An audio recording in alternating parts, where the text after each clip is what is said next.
Okay. Hey, what's up, Zach? How are you doing today? Hey, I'm good. How are you, Alex? I'm good so far. Good so far. First question I want to ask today is, give me like a review on your journey in YouTube so far and doing this podcast. Oh man, so I started last June. It's been almost a year. Uh it has been an insane journey. From so I knew nothing really about podcasting or equipment or really anything. And it's been so fun to learn like what makes a good short, to how to structure the podcast to be the most engaging, and anything about how to do a podcast itself. So it's been a journey. Sam, the host of the Lonely Chapter podcast, talks about the Lonely Chapter, which is coined by Alex Hormozy and Chris Williamson, and it's basically, if you want to do anything in life, you might have a lonely chapter where you're the one doing it. And of course, I've had you along the way, but and several other people, but it's been, you know, trying to figure out everything. There's been a lot of times where I've spent, nights or weekends just grinding, right? Um, Yeah. so yeah, that's such a loaded question because it's like it's so expansive. So if you had to give like the top three lessons that you've learned so far, do you have like three things that came to your mind? Yeah, so consistency is the number one. So I set a goal to have a podcast every week, um, have a short every day, and I've exceeded that in shorts. Sometimes I'll post two or three shorts, um, and I think that's lesson number one. Uh, Lesson number two, you know, there's a lot of critics out there, friends and family, who want to see my podcast succeed, and listening to them, even in taking that feedback under consideration, even if you don't agree with it. Um, One of the things that I absolutely don't want to do is like put down somebody for giving me a suggestion. Like, Hmm. I want that person to keep coming back to me with suggestions, because that's going to help. Like, they're my viewer base, right? And the like, I see comments as well that help me out, but I don't think someone on the internet is going to be fully transparent. And sometimes they are, but most of the time they're like, "Oh yeah, great podcast," or whatever else. And it's like, yeah, I love hearing that, but it doesn't give me like the meat of like, okay, I'm a brand new podcaster. I know it's not going to be great right off the bat, and that's okay. Um, I think the other one is I think so many people are scared of failure. And over the Hmm. years, Yeah. I've embraced failure. Like, I'm not trying to fail, right? But I heard somebody say once, if you're not failing, you're not doing hard enough things. And so I acknowledge that I'm going to fail, and I'm excited more or less for those failures, because I want to I want to learn. And Yeah. one of the best learning experiences is failing.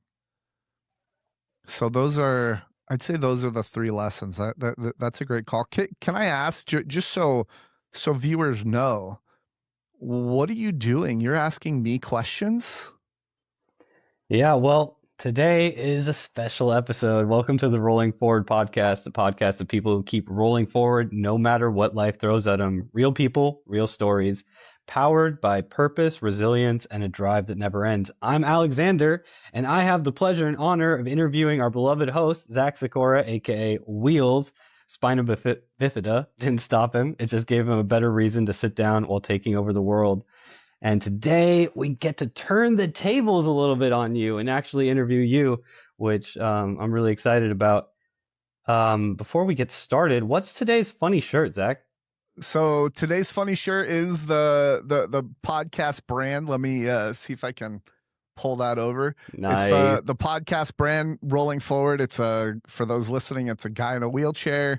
It's a superhero in a wheelchair. And there's some sort of irony about being a superhero and disabled all in the same vein. So There's also a bit of lore behind that, but let's not get into that today. I think we went into that last podcast on where that comes from. yeah. Shout out Smash Bros. Yeah, Smash Bros. Yeah, that's true. And if you want to buy this shirt, you can get it on rollingforward.printful.me, and there's a whole bunch of different shirts that you can go find on that website and buy one of my t-shirts and support me and the podcast. How many designs do you have now? I don't know. It's Do you know off the probably up top of your to head? I don't. It's probably up to 15 to 20, I'd say. Nice. Nice. With like the Wheelchair Mafia has different styles to it, and like you can get Wheelchair Mafia on the back of your shirt or the front, and then it has that Mafia figure as well. So Nice. So you answered the first question in a way that made me want to dive a little bit deeper there. You talked about like listening to people like critics and listening to their advice and trying to adjust things. Has there been moments where you've like decided to stay the course and disregard other people's advice? yeah, absolutely. My mother, I love my mother. She's a huge cheerleader for me doing this, and one of the things that she said is like, get rid of your wheelie bad jokes section. And she hates the wheelie bad joke section. And it's funny because you know, I as I do things in life in general, I get more confident and more secure in who I am, right? Yeah. So I know the wheelie bad joke segment. It's like I love wheelie bad jokes, and not everybody's gonna like it, and that's okay. And so I've definitely held strong in saying like, no, I'm gonna keep wheelie bad jokes, and again, not saying, oh, that's such a stupid idea. Like I get it. Yeah. Like my mother doesn't like wheelie bad jokes, and that's fine. But I love wheelie bad jokes, and I know different members of my audience will also like wheelie bad jokes.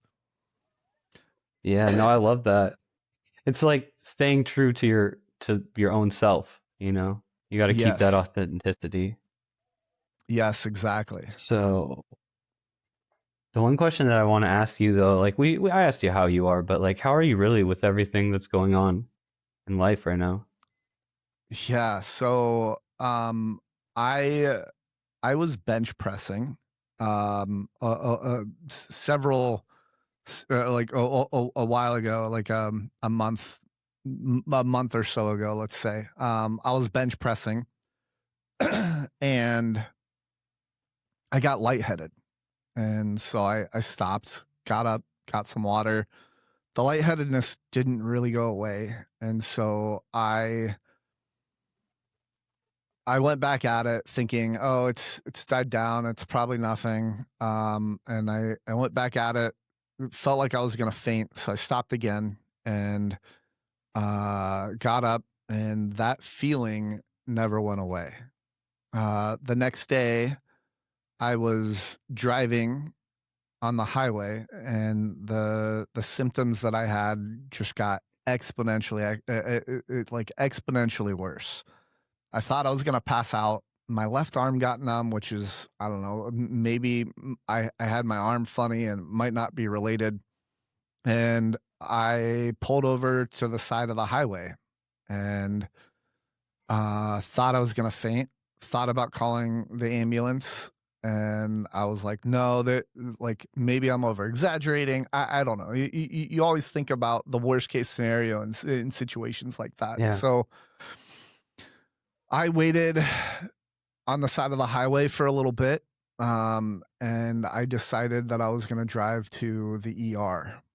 And I went to the ER, and they did a CAT scan, X-rays, EKG. They basically didn't find anything, and so they released me. And just to back up slightly, it it feels like there's a cloud in my head. My vision is off. It doesn't feel like my normal vision. And the more I do things, move my head, read, really anything. Like I coach tennis. You know, I've not played tennis since this happened.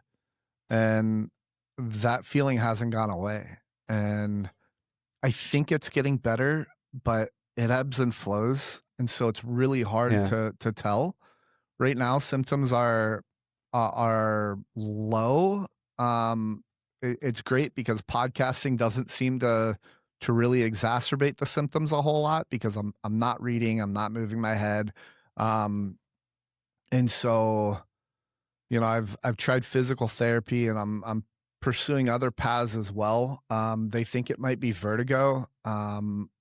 Other people that I've talked to thinks it might not be vertigo.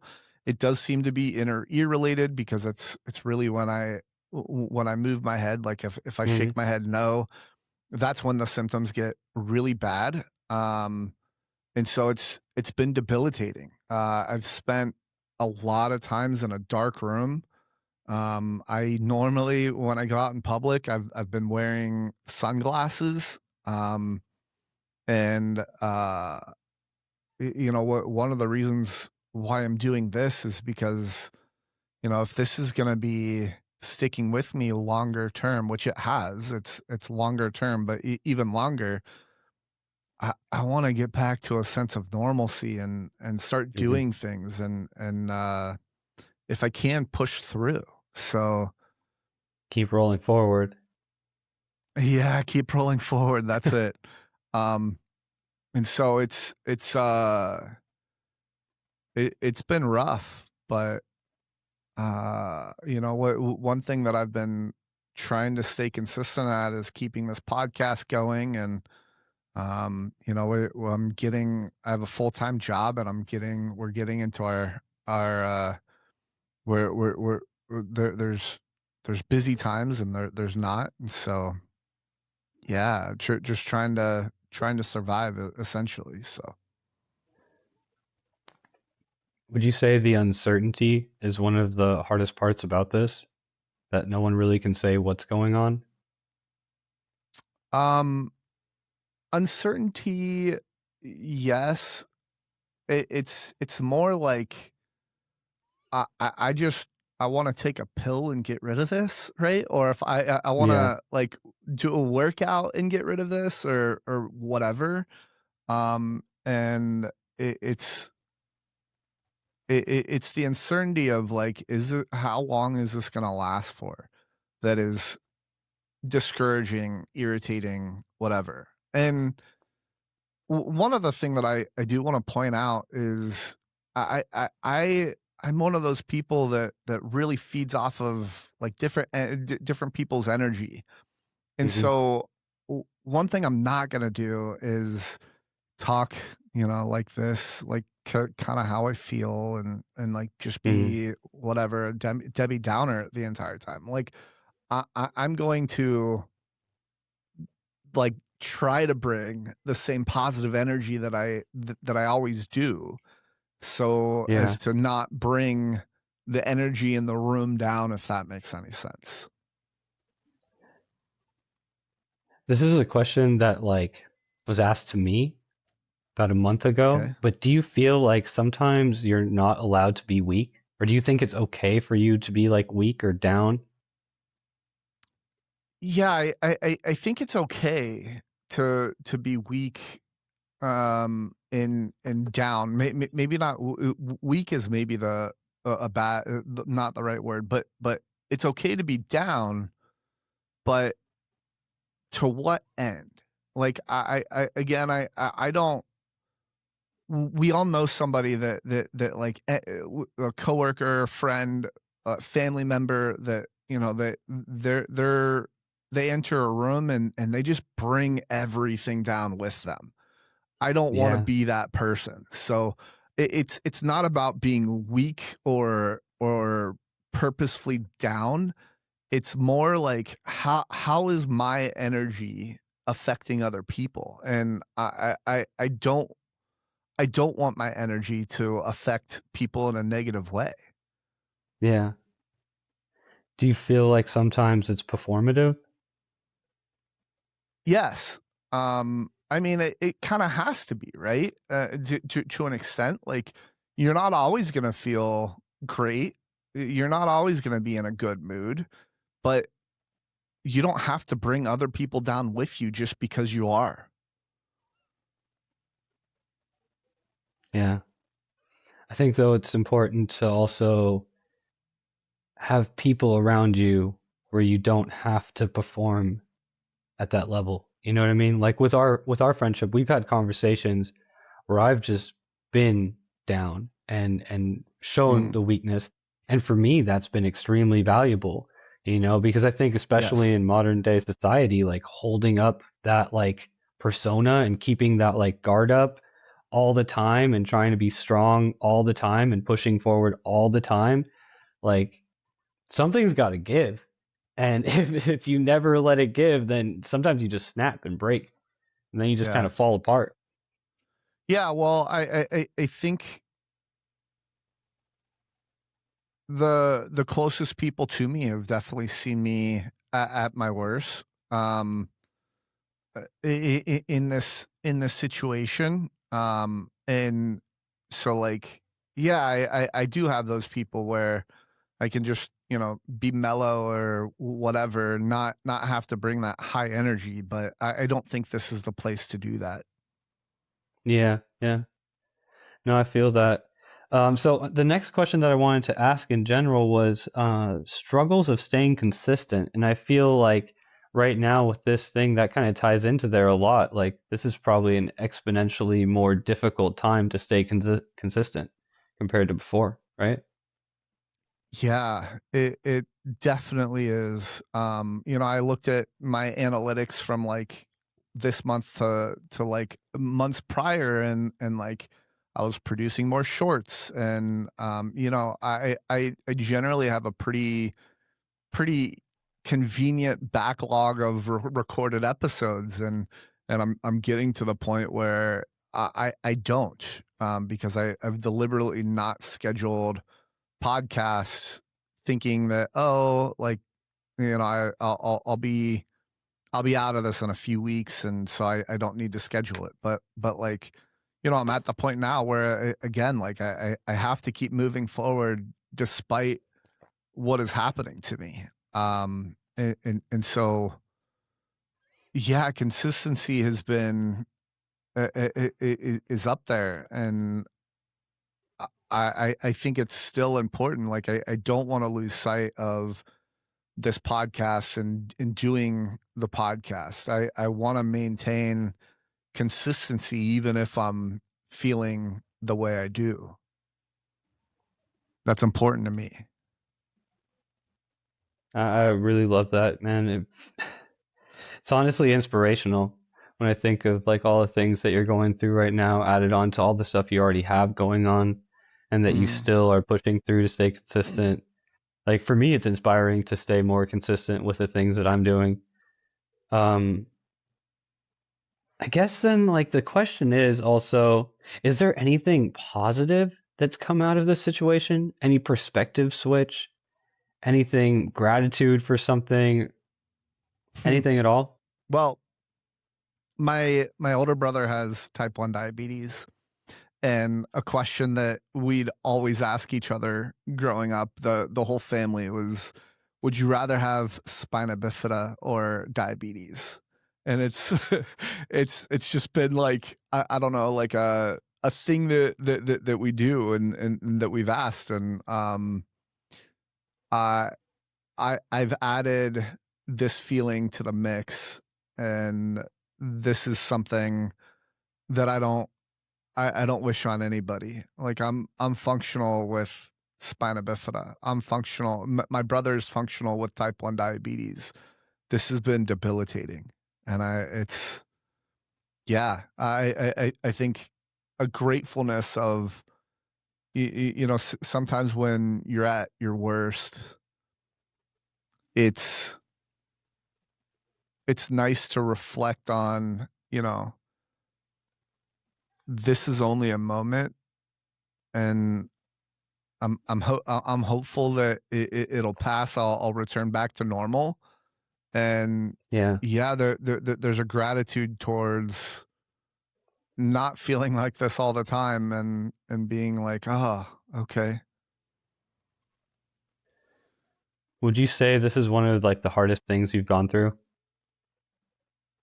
yeah, yeah. This is it's a different hard, because it's like, you know, well, one of the things I'm a big advocate for is doing hard things doing hard things voluntarily, right? And this is not voluntary. And Yeah. Yeah. And it kind of just makes everything hard at this yeah, point. Like someone it just switched up the difficulty level from like hard to extreme. yeah, exactly. And so Yeah. yeah, I'm just and you know, I think the other way I go about it is like, you know, I'm learning things about like what agitates the symptoms and what doesn't, Hmm. and kind of a curiosity thing of like, okay, well, how am I going to feel after doing this podcast? Like, Yeah. how am I going to feel if I, you know, go to the grocery store, and all like different things like that, and um, yeah, so Do you feel kind of like a scientist, like researching your own like life and like moment to moment segments? I I always feel like that.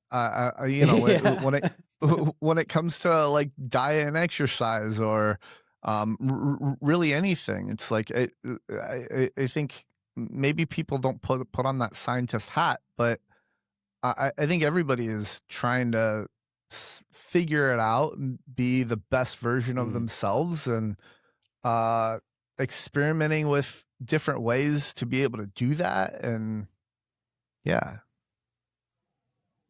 yeah. Has there been like one conclusion that you've come to in your observations so far? This sucks.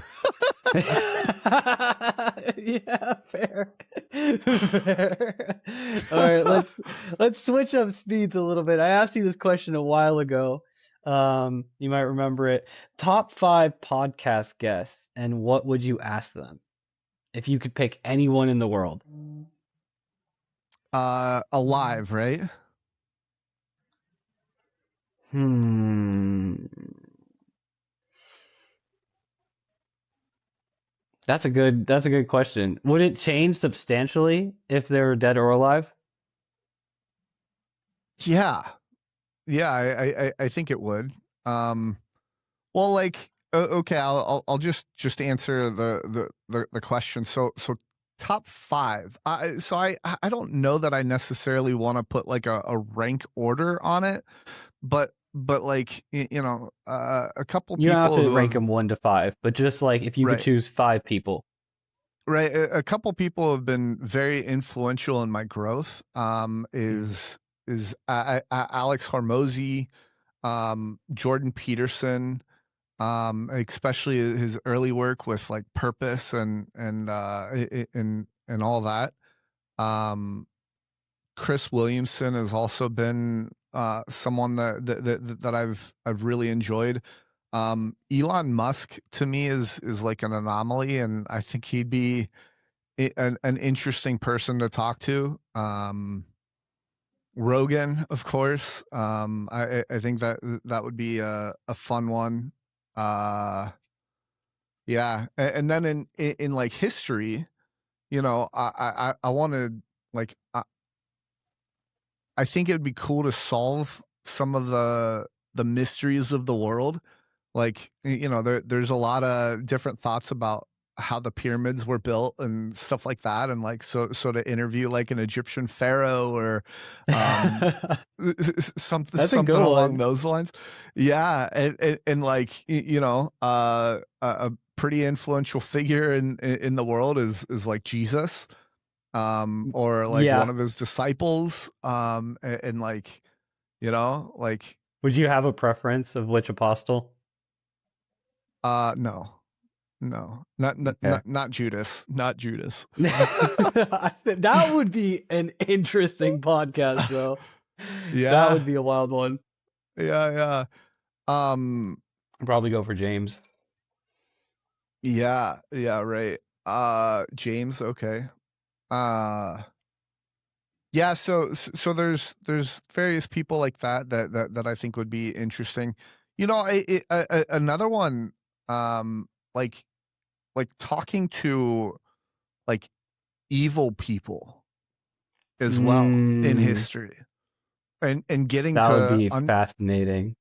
yeah, and getting to understand like their brain and like why they chose to do the things that they did, like that I don't think that those would be in my top 5 because I don't know, it would just be Yeah, just interesting, but yeah.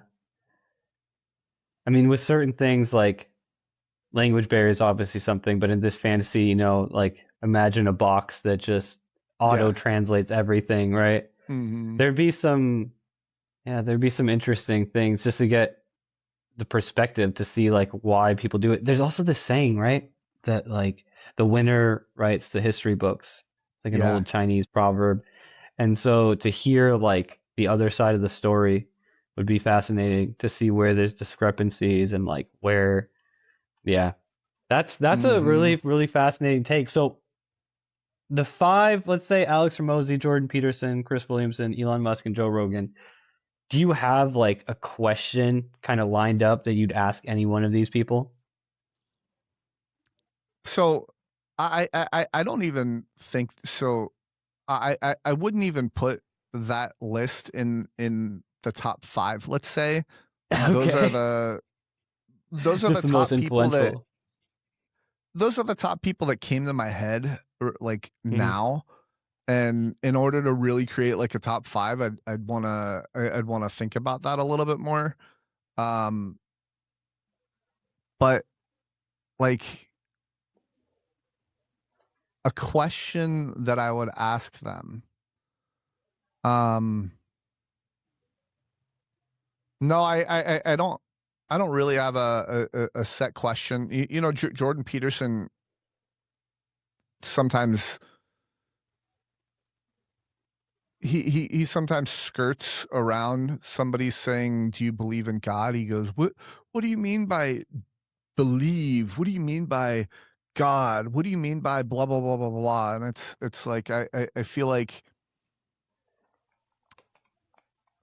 feel like I might be able to ask him questions that would help define that. Like that might even be the full podcast because I think that would be a discussion that Mhm. we would have about like really diving into that and understanding. And you know, I think he says something like he acts as though he believes, and like there's certain scripture of like, you know, like uh something about like confessing out loud Mhm. your faith, and I don't think he is doing that. So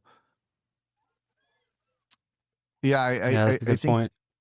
I think I'd be curious to ask him about that, and like, you know, I don't know that I necessarily agree with like his path from, you know, individual, like helping individuals to like really diving into like religion and like religious discussion and stuff like that. Like, I think for a lot of people, he's fallen off the radar. And I want to understand, like, yeah, that's something that he's interested in and whatever else. But like, man, like I feel like for society, he has so much more to contribute than that. Yeah. I mean, it's also the pushback, right? He received a lot of pushback and criticism for a lot of things, and it's like, how long can you go against the stream? How long can you push against resistance until you just go a different way? Well, I think that has a yeah, lot to do with it.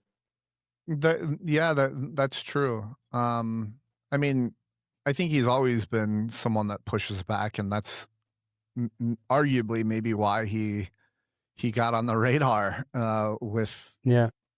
with the public. So I don't think pushback is necessarily the bad thing. I think, you know, he's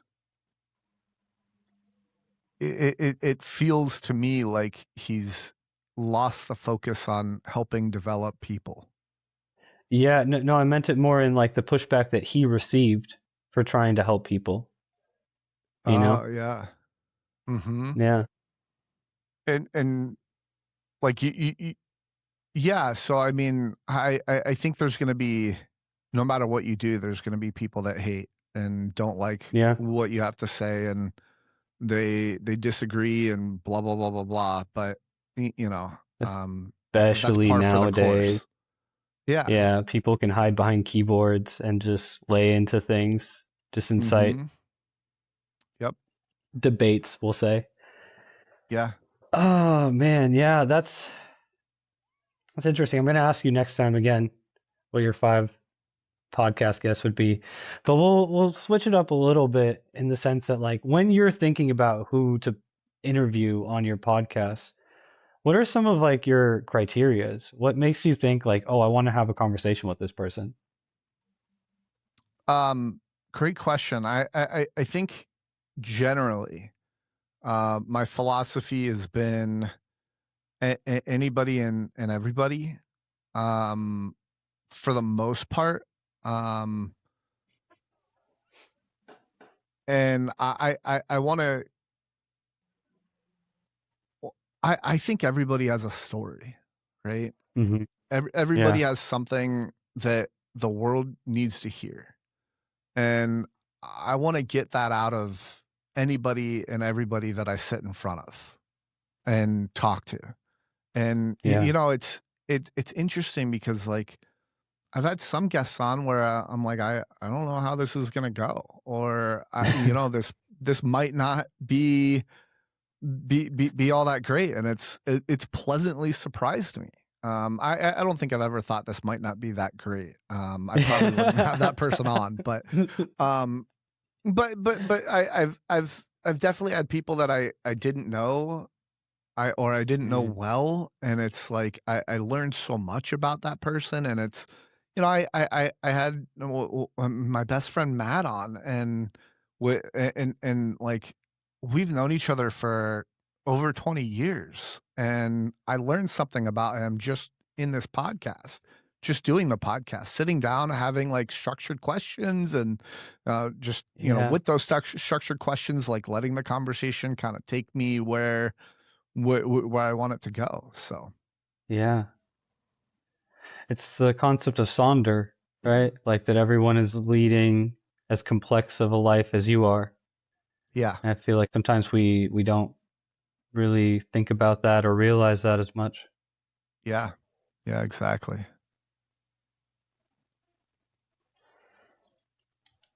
So I'd like to keep going on the podcast for a little bit. Like, what Okay. is your goals? What are your goals for this podcast? And where do you see this podcast like 5 years from now in an ideal, like in an Yeah. ideal world where everything works out? So where I see it versus reality, I think are two different Mm, things.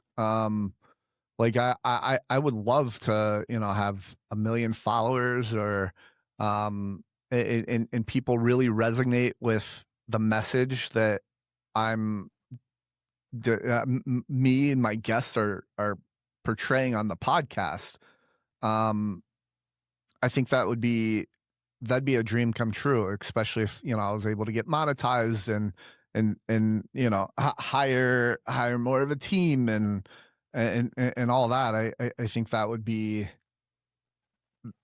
awesome.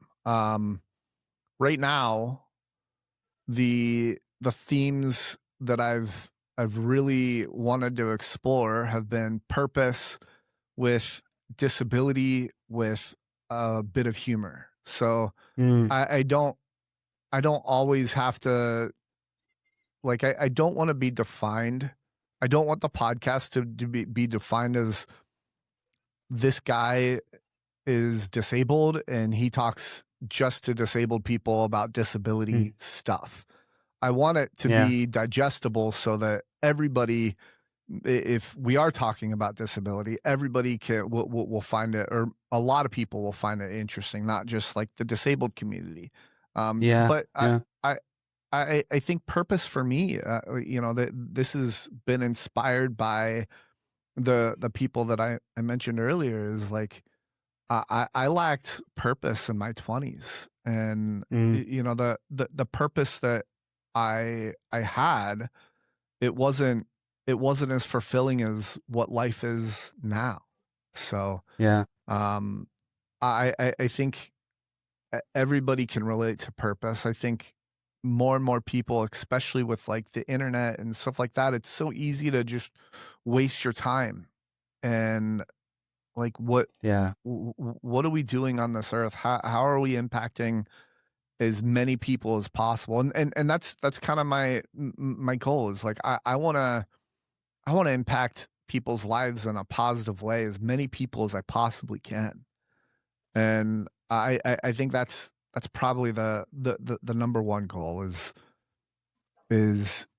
to have a positive impact on people's lives. I love that. Yeah. No, I think that's one of the greatest aspirations that one can have, is Mm, bring a little more light in the world. I think the one thing that I really can never say enough is, for me and in my experience, your podcast has shown me so much more of like the human behind a disability. You mm, know, like there's all these people, and it's that Sonder complex. Like everyone is so complex and has so many things going on and is so like inherently human that like mm, I never realized it as much, you know, and I thought I was pretty open-minded about things as well. You know, my uncle's in a wheelchair. I've been around it most of my life, you know, but you only see like a fragment. And then like really these interviews and hearing about like these different struggles, how people have adapted, overcome, and they seek independence and, you know, to make the most of their life is, it's really inspiring. And it's definitely changed my perspective a lot. I think that that's like a really wonderful thing to add to the world. yeah, I definitely think there's a lot of stereotypes about disability and that aren't true, and I Yeah. want to I want to squash those, um, and open people's eyes up to what it really is, if that makes any sense. Yeah. Like the door thing that you told me about, Mm, that like when someone with a disability walks towards a door, like do you open it? Do you let them get it themselves? Like there's so much stereotype and chivalry like wrapped up in that. Is like, is me opening the door like helpful for them or condescending towards them? If I don't open the door, are people looking at the situation going to judge me? It's like so many things happening at once in daily life all around us. But the main thing that you've taught me is that like everyone can strive to be independent and do things of their own, and we can help people where they need help, but we shouldn't coddle them yes. and treat them like, you know, porcelain just because they have Yeah. maybe a different lot in life. Yeah. Don't treat people with kids' gloves. It'll only disable them Mm, further. Um, I do want to excuse me, I want to back up real quick and just kind of, for those who don't know, a lot of my earlier episodes, I talked about this doors, this doors interaction. I think one of the most magnifying examples in the disabled world that magnifies the dynamic between able-bodied people and disabled people and the perceptions able-bodied people have is this doors question. And what it is if I open the door as a wheelchair user for an able-bodied person, it will, there's a plethora of different varieties of people who respond in a very interesting way. So most people, if you're an able-bodied person opening the door for another able-bodied person, generally it'll be like, oh, thanks, and they'll go through the door. For me, I get all this pushback of like, no, let me open the door for you. I'll get it, and they think they're helping, but they're just making it a really awkward situation. Like you just saw me open the door. I don't need help. I can open the door just fine. Go through the door. And I love awkward situations. So when there's an able-bodied person next to me going towards a door, I will sometimes intentionally go faster than that person to open up the door so that we can be confronted with this awkward situation. And I think it's a subtle way of squashing those stereotypes, right? Like if I'm opening the door for you as me being disabled and you being able-bodied, it like, I don't know this, but I hope this person will think about that interaction and think, wow, that was awkward at the very least, and maybe explore why that was awkward. So My stance on it still is also that like outside perception matters in that situation. yeah, You know, like if I'm like caught in that situation and then other people are watching me, then I'm gonna be like, oh my God, what are they gonna think about me? That I didn't want to open this door for someone in a wheelchair? They're gonna think I'm a horrible person. yeah, And it's like, no, that's not. I mean, to a degree, if you don't even try or care about it, that also could make you a horrible person. So you really can't win in no right. matter what direction you go. It is a bit of a catch-22, right? Like, Yeah. I've even had or caught myself in thinking like, oh, this person saw me, didn't open the door. They just went through the door and they saw me coming and didn't do anything. What an asshole, right? Like, Yeah. but it's like, no, like they're treating me like they would anybody else, which maybe Yeah. they are an asshole because they're not opening the door for everybody. I don't know. And sometimes people are so caught up in their own life. It's like when they don't hold the elevator. You know, True. they're in their own head, they're just doing stuff, they're not even paying attention. And then you're like, hold the elevator, and it just closes, and you're like, what a dick. Yeah. Why Yeah. didn't you hold the elevator? I was right here. They didn't even Yeah. see you, you know? Yeah. Sometimes, And you know, the really interesting thing is you're not in that person's head. Were they being an asshole or were they just oblivious? Or I mean, mm, so it's so easy to assume ill will. Like yeah, I think a lot of people like can relate to this driving. Like you have somebody that cuts you off, and it's like, oh, that asshole, and it's like, well, did they just not see you? Like maybe I don't know. Like it might not be that serious. You are frozen. Sorry, everybody. We had some complications. Can't have welcome back. an Alex and Zach podcast without that. So we are back. Yeah, we're notorious technical difficulty people. So we were Yeah, just yeah, talking yeah. about taking things personal, and you were about to give the example of when you're in the car, and I assume you were going to be talking about road rage. Oh, you cut out then. Yeah, so it's easy to have to assume intent, um, and it's really important. Like, you know, someone cuts you off, you think automatically that person's just being a jerk, and it's like maybe they're not. Maybe they didn't see you, or something's going on. And the other thing is, you don't know what's going on in that person's life for them to do that. And so offering a little bit of grace to that person is and not assume ill will. I think that's something that I've been working towards and trying to do Yeah. in my own life.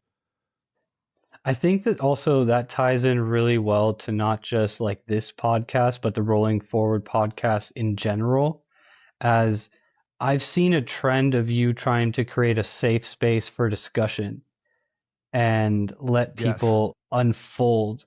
Like, do you want to talk a little bit about your experience with that? Yeah, I think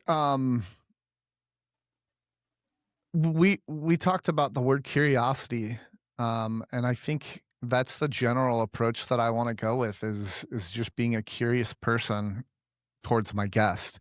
I also want to take on it, the a challenger role. So if you say something that might be unpopular, or you know, a large set of people might disagree with, or even a small group of people, I might say, hey, some people think this, to your thought process. What do you say to that person?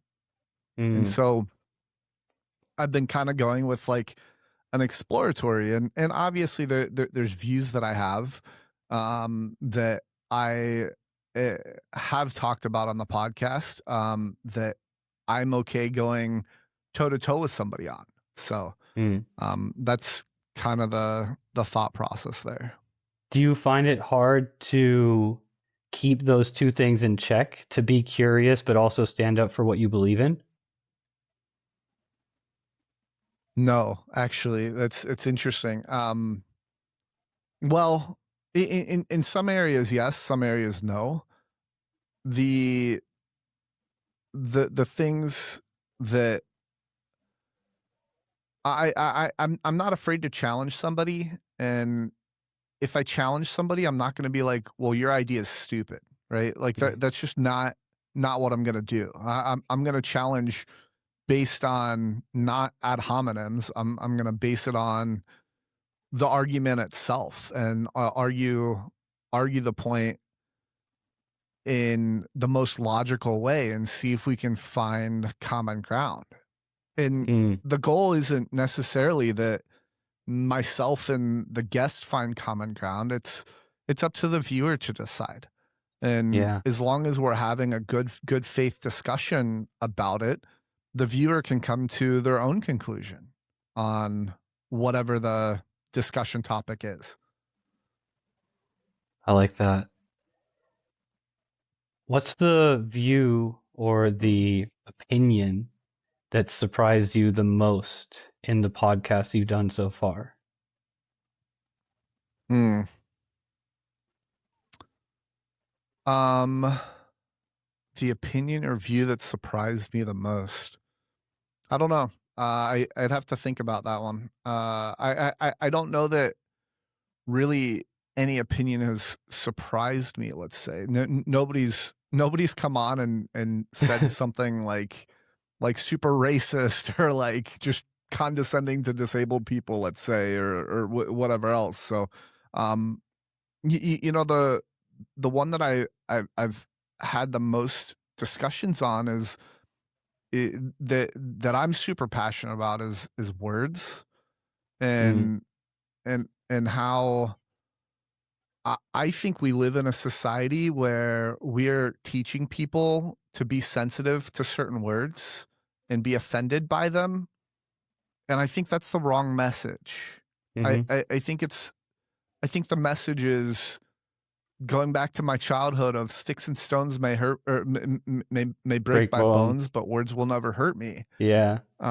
Like so it's like you have the choice to be offended by a certain word. It's not Mm-hmm. you. And if you want to be offended, fine. There's a time and a place to do that. But we have so many different words that are ever changing. Like I've had discussions about the word handicap and that being a condescending word, and it's just like, you know, I didn't know that, and if I didn't know that as a disabled person, how do you expect an able-bodied person to know that that is an offensive word?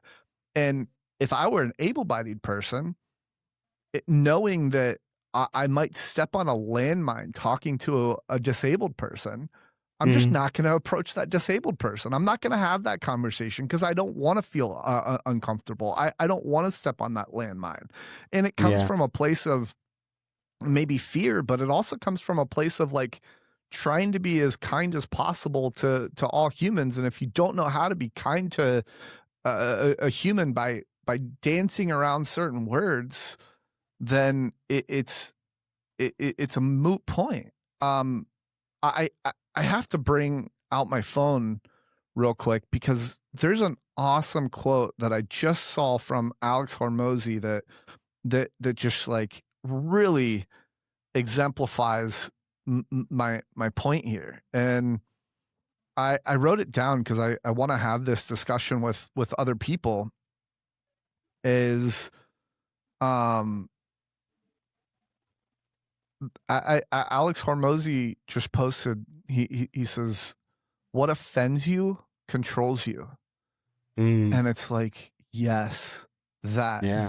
that is such a precise, succinct message. What offends you controls you, and Yeah. if you live in a world where you're offended by everything, you're not gonna like it. It's like, what is the point?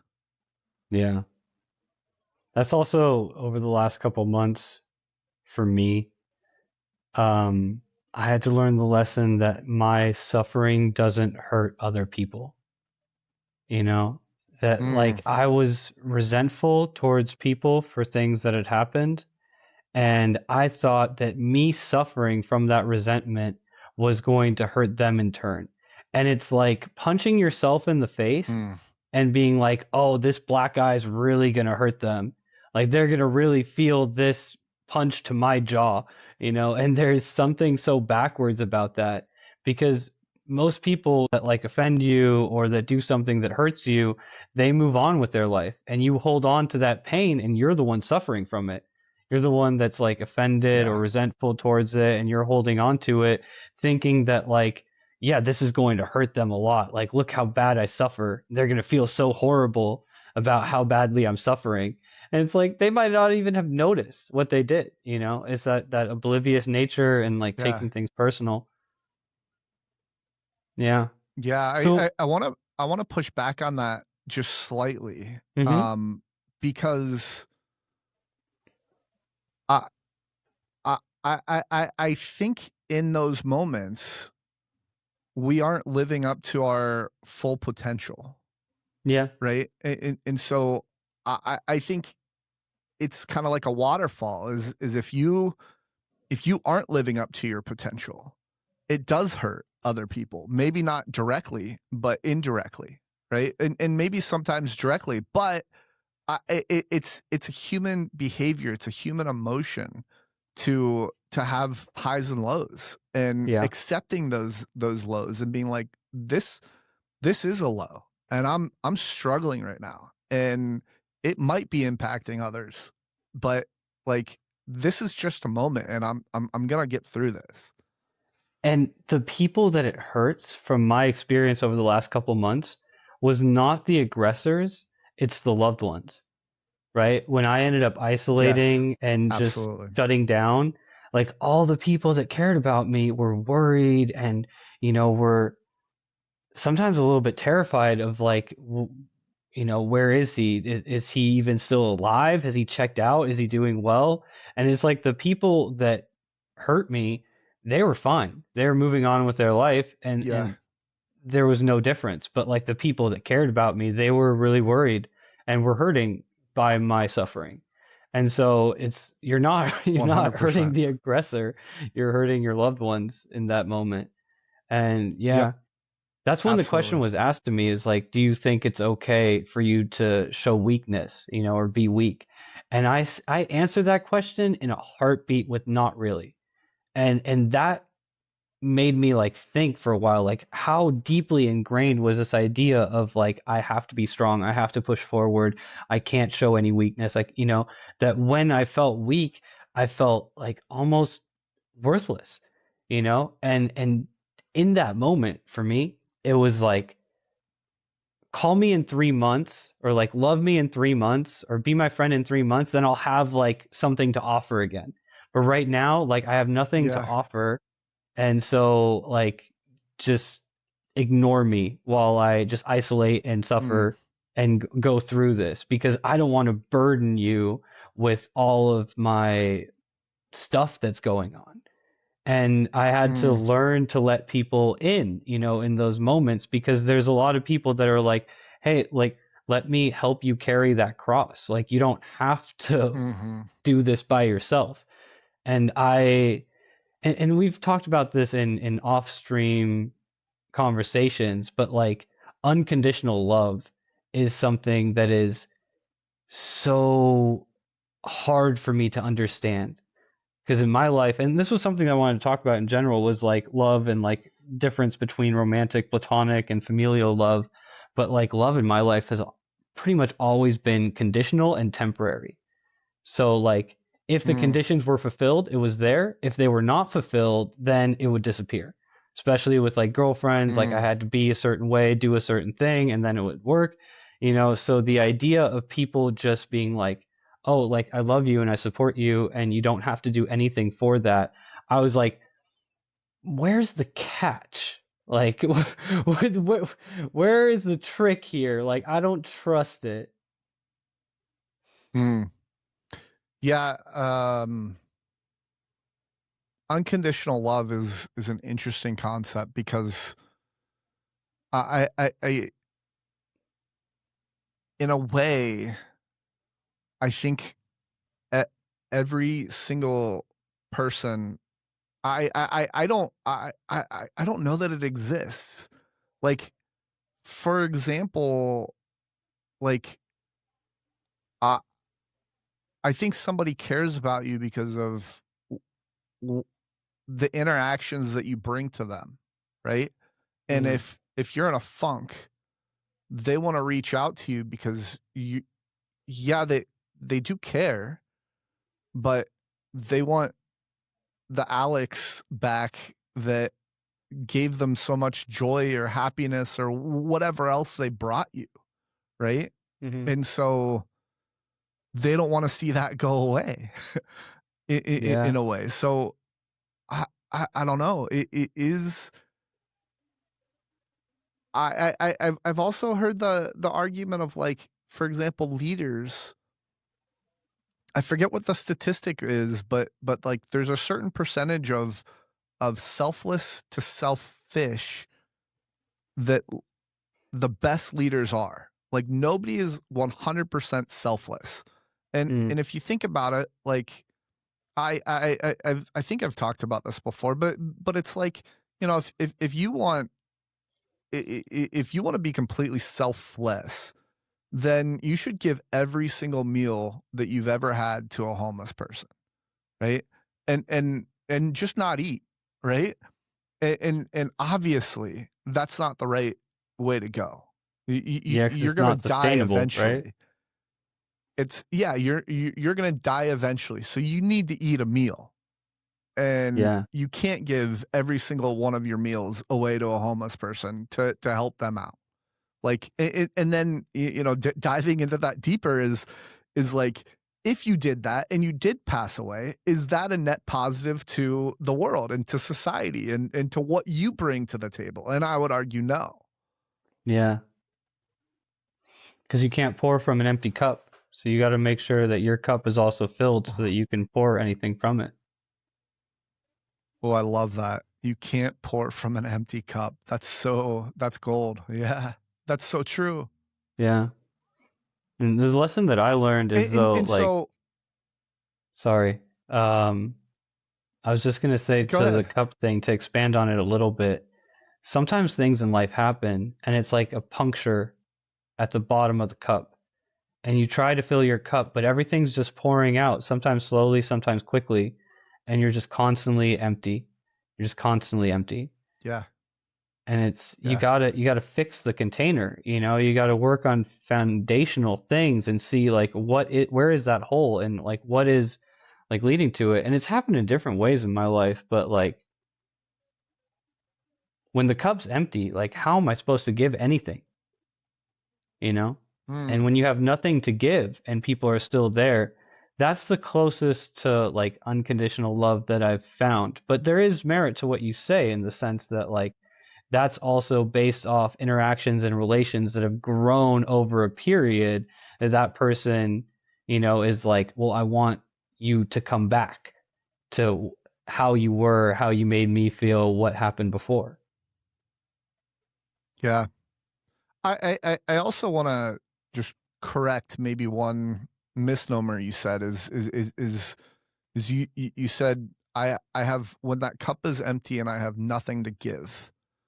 I would argue that the cup is never empty fully, and you always have something to give.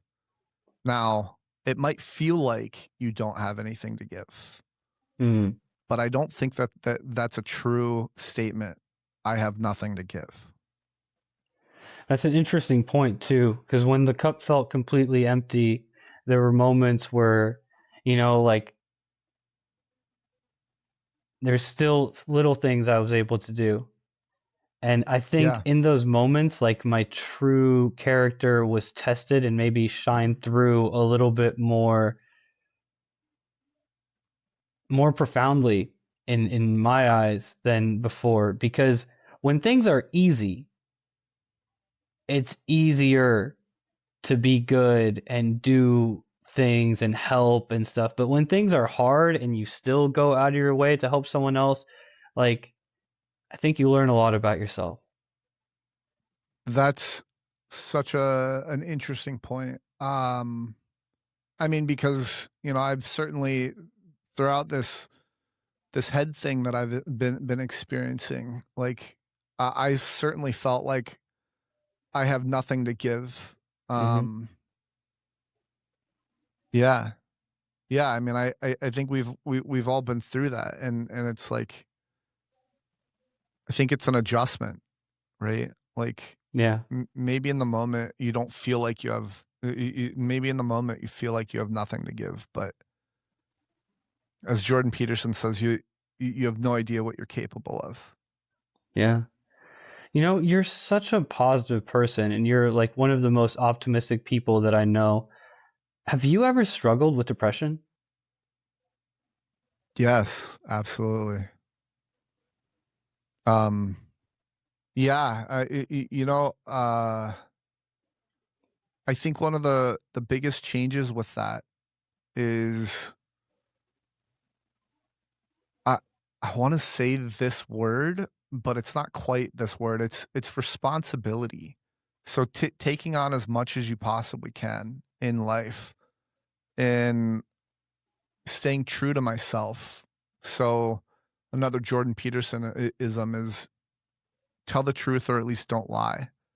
And one of the tidbits that I learned from that is like I grew up in the church, and you always heard the 10 commandments that don't don't lie, right? Hmm. Um which isn't an exact translation. It's thou shalt not bear false witness or something like that.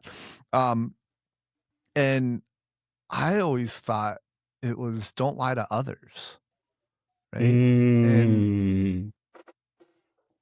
it's Yeah. such a interesting thing when you flip that onto yourself. Like you're your hardest critic, and oftentimes you tell yourself little lies in your head that you have nothing to give, right? That's an example. And like, it's those things that are lies to yourself.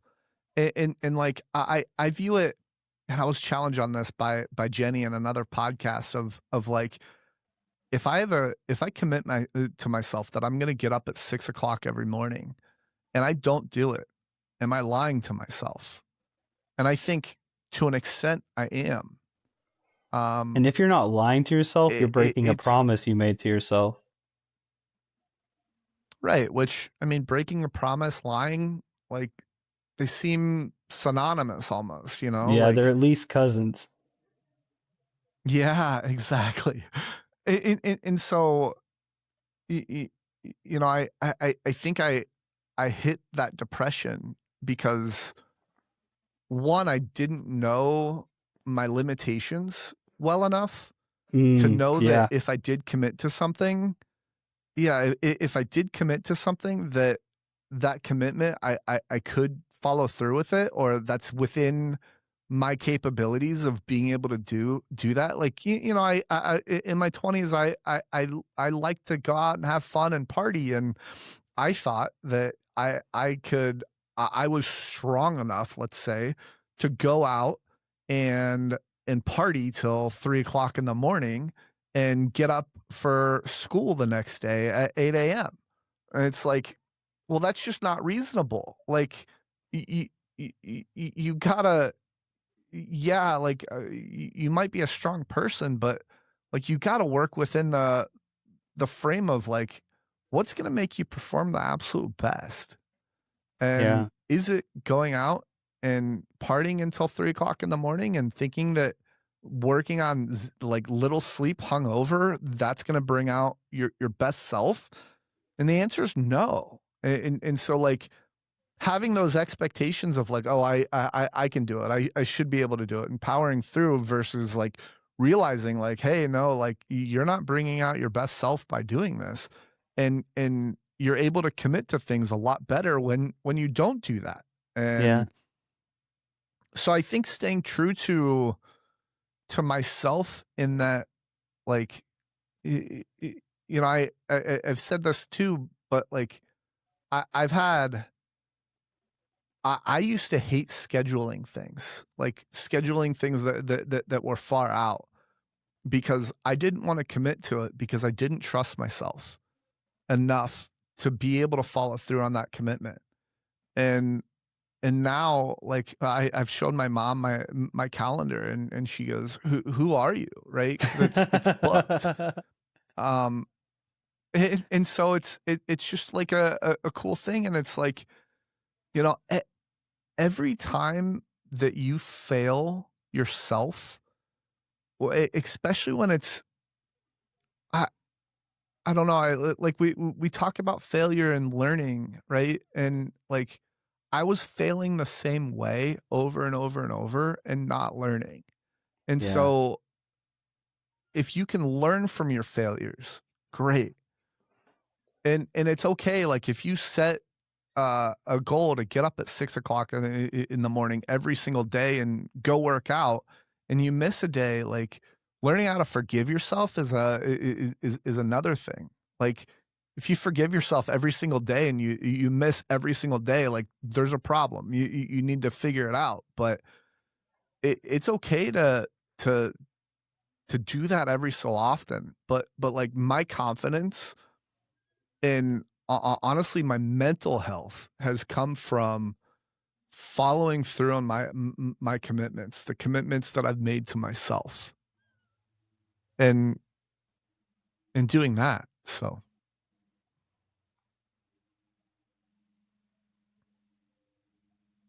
did I lose you? yeah.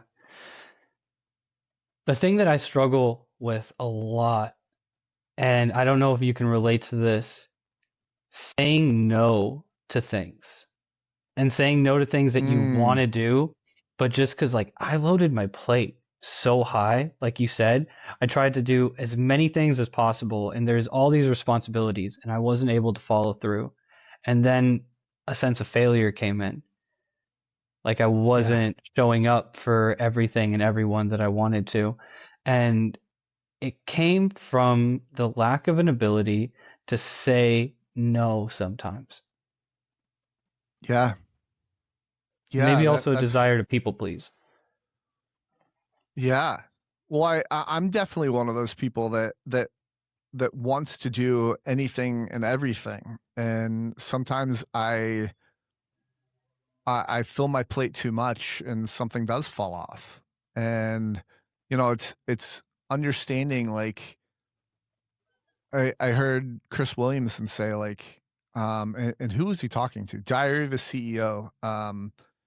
He was talking about a plate and how he believes that everybody's plate is the same size, and it might look like somebody has a much bigger plate, but they just have gotten the ability to, okay, I have this on my plate. I can go ahead and delegate this thing. And especially like for business owners and stuff like that, Mm, I can delegate this thing, get this off my plate so I can fill my plate with other things.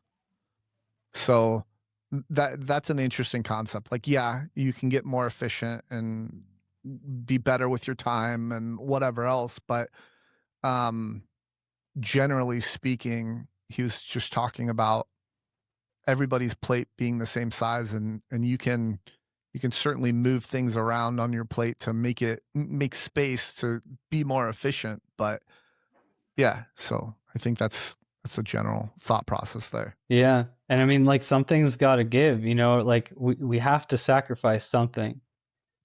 We've talked Mm-hmm. about this a few times, but like if you want to follow your dream, work, do things, then you might have to sacrifice some time with friends, and then like for me, like Arc Raiders, I know a lot of people right now are on the Arc Raiders train, and I have to say Mm, no to something that just brings me pure joy and is a great escape, and I've spent hundreds of hours in that game now. And it was when I was going through the yeah, depression, like that was living in that virtual world was a great escape. But yeah, I was then not showing up for things in my actual life, right? And now, like, even though it's a lot right, of pleasure and comfort and joy, I have to say no to it on a regular basis, even though now there's tons of people that I've met there and that are like, hey, come hang out, let's play a couple rounds. Or like they're just like, hey, let's play another round. I have to have the ability to say no. No, I have this coming up. yeah. I'm doing this now. I'm doing that. And that's something that I feel like is a big area where I can show growth and improvement in my life is the ability to say no to something I want to do, but I don't need to do.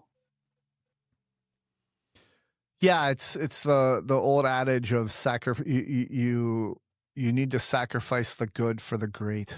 Hmm. Like, there's going to be a lot of different good things that you want to do in your life, but like, I don't know, the thing that I've been thinking a lot about recently is like, what what am I aiming at in life, and it is me going out and you know hanging out with friends until 3 o'clock in the morning, let's say, as I used to do. Is that getting me to that marker of where I want to be? And what one of the other things that I've been thinking a lot about is like, and I've had this conversation, I think, with you and other of my friends, is like, at what point is it okay to relax, right? Like, what's that bar of, you have to go go go go go in order to accomplish what you want, and but like, at some point you're not going to be as efficient doing it, Yeah. and the more efficient path would be to take a little break and recover so that you can be maximally efficient again. And so, like, what's that recovery look like? Does it mean that you go on and play Arc Raiders for a little bit? Or, the other interesting thing is like, what what is that recovery period look like? And can you be efficient doing something that will carry you to that mark faster. For example, you could be playing video games, but maybe you could do yoga, right? And that yoga could be that mindset change. And you're also, increasing your flexibility and clearing your mind and doing a whole bunch of different things, right? Like and is that healthier than playing video games? Maybe, but on video games, like I wouldn't have met you had we had I not gotten into video games, right? So Yeah. it's like there's a hierarchy somewhere, and it's like hashing out that hierarchy of like what's the best, and like how can I figure that out? Yeah, no, I've met some of the best people in my life through video games, and I've learned Yeah. some really valuable lessons. This game teaches me a lot about greed. Anytime I'm too greedy, I end up dying and I lose Oh. everything. I've learned a lot about greed. But this is a good Yeah. segue. The next topic that I really wanted to talk with you about is cheat days. Mm. Yeah. So I've lost over 60 pounds in the last year. And the general thought process is I am eating one meal a day, whole foods only, and I have one cheat day. And that's one day that I can eat whatever I want. And that is not something, so I since I've had this head thing, I've stopped doing that. Like I've just been like returned to normalcy, let's say, Mm. and like just eat, like not paying attention to that, not trying to work towards that while I'm figuring out this head thing. So, um, what do you want to know about cheat days? Well, I think since we're talking about time and spending time with friends and a break, like when you're working towards such a grand goal as like making a successful YouTube channel and growing the podcast, do you have cheat days for that too? Or are you working on this dream and vision that you have 7 days a week? Mm, I definitely, well, I was gonna say I definitely don't work on it 7 days a week, but it's on my mind a lot. So maybe that's not true. Like there's definitely not a day that goes by where I'm not thinking about the podcast or looking at analytics or responding to a message in a comment or whatever else. So um no, I enjoy this for the most part. I mean, obviously I think with everything there's things that you don't like, but I enjoy this, and so like to me it's not, I don't need to do that, let's say. Mm. I'm not always working on a short every day. I'm not always planning an episode every day. Like I have days where I don't do that. Um and it's I don't think I've structured it in a way where it's like, okay, this day I'm not editing. It's more like, okay, I have time at this time, and this is when I need to get this out. So it's more structuring it that way.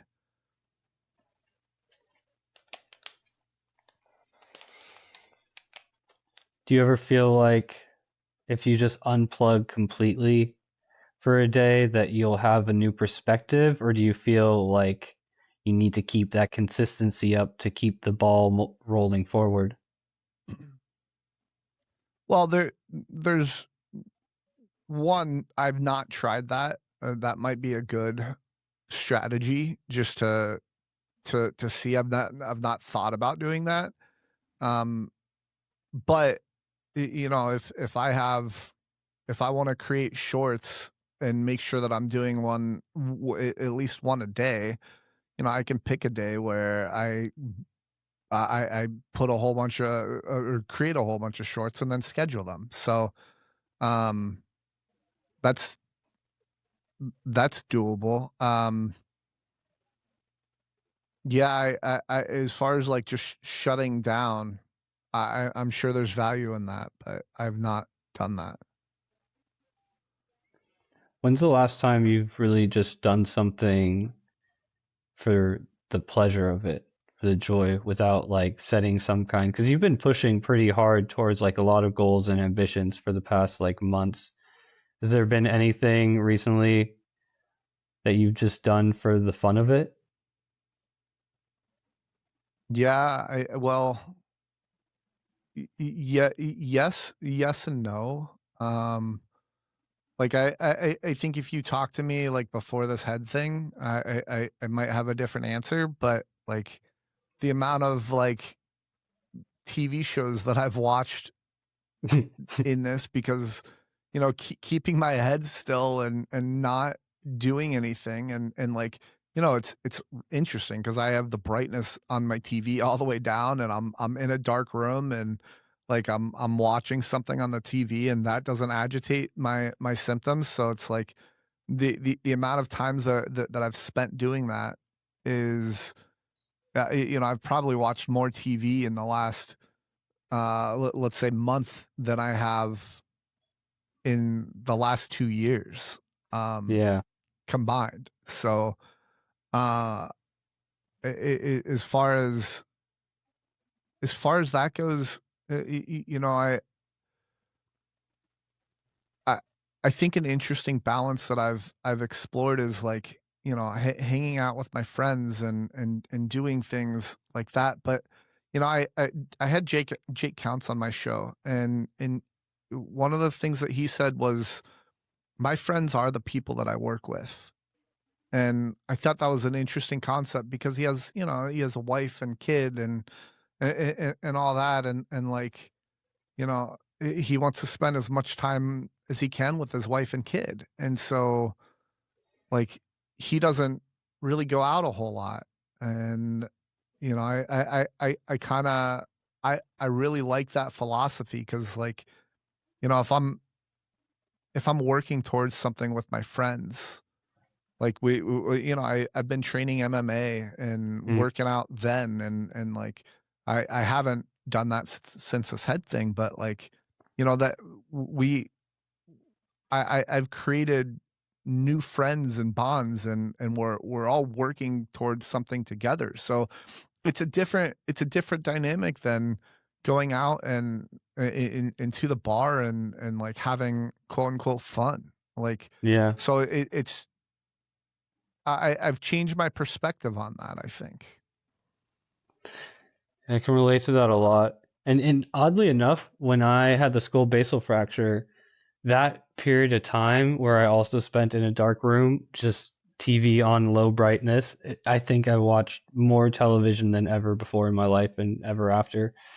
I think I watched like every single Mhm. anime that was out up until like 2014, 2015 Yeah. was around the time. I watched all the backlog and everything that came out around that time. I was fully caught up, you Yeah. know.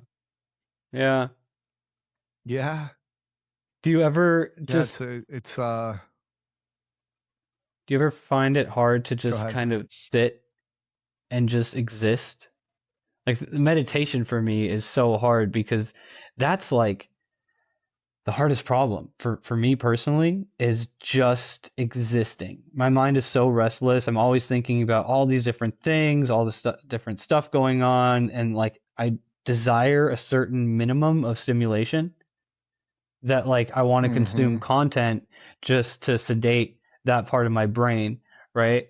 And I mean, I grazed over this in the last podcast that I did, but like the problem that I didn't speak of openly, was obviously my addiction issues and alcoholism and all those things that I had going on. And that stemmed from a base level of not liking or wanting to exist in my body and seeking some form of escapism. And I found Mm. over the recent months, really, like sometimes I just need to sit and just exist and be in my Mm. body. And there's a certain level of serenity and peace that comes with that. Yeah, I agree. generally, my friends and family always say, "Wow, you're so busy," and that's the life that I want to live. Like I love being busy. It's so it's exhilarating being so busy. And one thing that I try to do. So I never I've meditated before, right? But I've never really gotten a meditation. I think part of that reason is because like I don't know. I don't like it when I try to slow my brain down like that, even though it might be healthy to do. And yeah, like if I'm doing laundry, I'm listening to something. I'm playing Summoner's War as well, and like doing like 5 different things at the same time. It's like uh I kind of like that, but at at some point, and every so often I'll try to do this just kind of randomly. Is it's really important to look around and just observe the now. And I think there's a gratefulness that comes from that. Like, how cool is it that we're podcasting, and I'm in a studio, and you've got you're in a home with a roof over your head, and we we're not scared. We're not scared for our lives or anything like that, right? Like it's it's really important for me to kind of stop thinking about the future or the past and think just about the present in the now. Yeah. And I don't do that enough. Yeah. Mindfulness. Yeah. You made me think of something like one of my favorite words is like make believe. Also, just like I have this whole thing Mm. about it, but I think about this from time to time. It's like this world, in a sense, was like a blank slate, a blank canvas when we came into it. And there was, trees and Mhm. nature and animals and everything like that, but everything else from architecture to, technology, all of these art, obviously. I mean, you can make the case with mathematics and chemistry that it was already there and we just kind of discovered it or uncovered it. But like everything else came from the Mhm. imagination and the minds of like humans. We shaped and designed this world around our imagination, our creativity and creations. And that's something that like I get struck like the original meaning of awesome. Like I get really this feeling of awe when I think about like actually how much we've created in this world. That we have cars that race down Yeah. the street, that we have functioning water pipelines and electricity, and that we're able to sit across continents right now and have a conversation with recording it to put up onto the internet to live forever. Like that's an insane thing.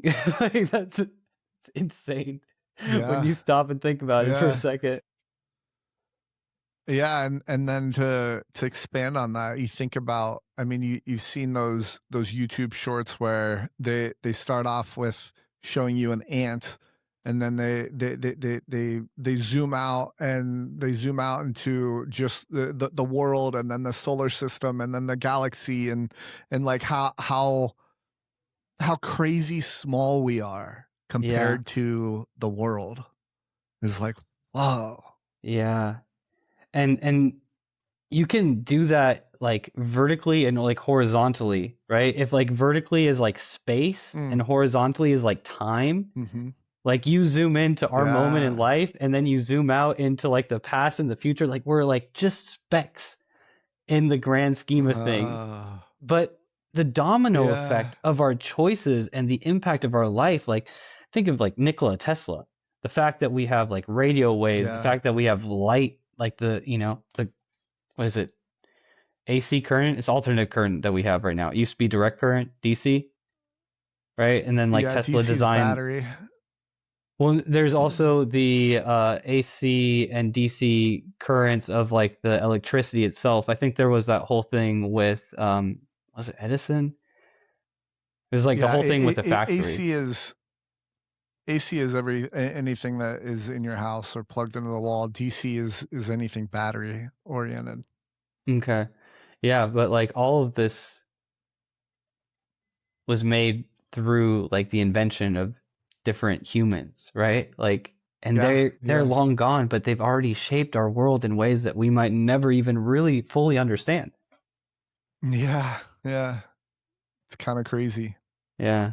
Anytime that I get really overwhelmed with things, the thought that really brings me back is like, oh yeah, we're on a rock circling a fireball, like just flying Yeah, around in yeah, yeah. space. Right, And I'm like, oh yeah, right, yeah, right. yeah. Yeah, So talking about that, why do you think we have such a desire for romantic love over platonic love and familial love? Because I know you and I've had these conversations quite often. We have loving friends and yeah, family, but there's, somehow like a desire for like a specific type of love that I think you've expressed to me multiple times, like specifically romantic, a partner, someone to yeah, share life with. yeah. Well, I mean, for one, it beats loneliness, right? Um, and then there's the scientific explanation of like there's a certain chemical that is released in your body. What's that? Is that serotonin? Is that the love chemical that's released? I don't know. Anyway, um, and we our bodies crave that. I mean, that's like the addiction chemical, the dopamine. It's people chase those dopamine hits and stuff like that. So it's like these are all like feel good type of things, but uh, it's interesting. One, I also think we're sexual creatures, and like we crave that as well. And again, that probably goes back to chemicals released in your brain, but I think more than that, it's like having somebody to build an empire with you, having somebody to bounce things off of, to talk to support you. And we were talking about unconditional love. It's like kind of in that same vein of like somebody that loves you for you, and it's it's just an amazing thing to have. I think it's human nature to crave that. So Do you think to some degree it's also like the intimacy that comes from a relationship? yeah, yeah, absolutely. I think yeah, I think there's a level of that I think everybody craves. I think that we're designed to procreate, and um yeah, I think that's maybe why that desire is so strong is biologically that's how we're designed. I'm going to switch gears a little bit here. Mhm. I want to know if there was one skill in the world that you could just learn like that, what would it be? Hmm. One skill that I could just learn. I love this question. I've asked I like to ask this on the podcast a lot. So one obvious one would be how to create better content, better shorts, better, have a better YouTube strategy, how to edit videos better, art and design, and like and all that. But I think it all comes down to like how much time in the world do I have, and how much can I focus on this and all that. So yeah, I think that's one. Um, being I have a goal to be one of the best coaches, one of the best wheelchair tennis coaches ever out there, that exists. And, you know, having the skills to be able to do that would be would be awesome. I think another one is, you know, that I've been working towards is being better with my speech. I think I'm decent at it, but I'm not. I'm not the best at this point, and you know that's okay. So I think those are a gambit of different skills that I'd want to learn like overnight.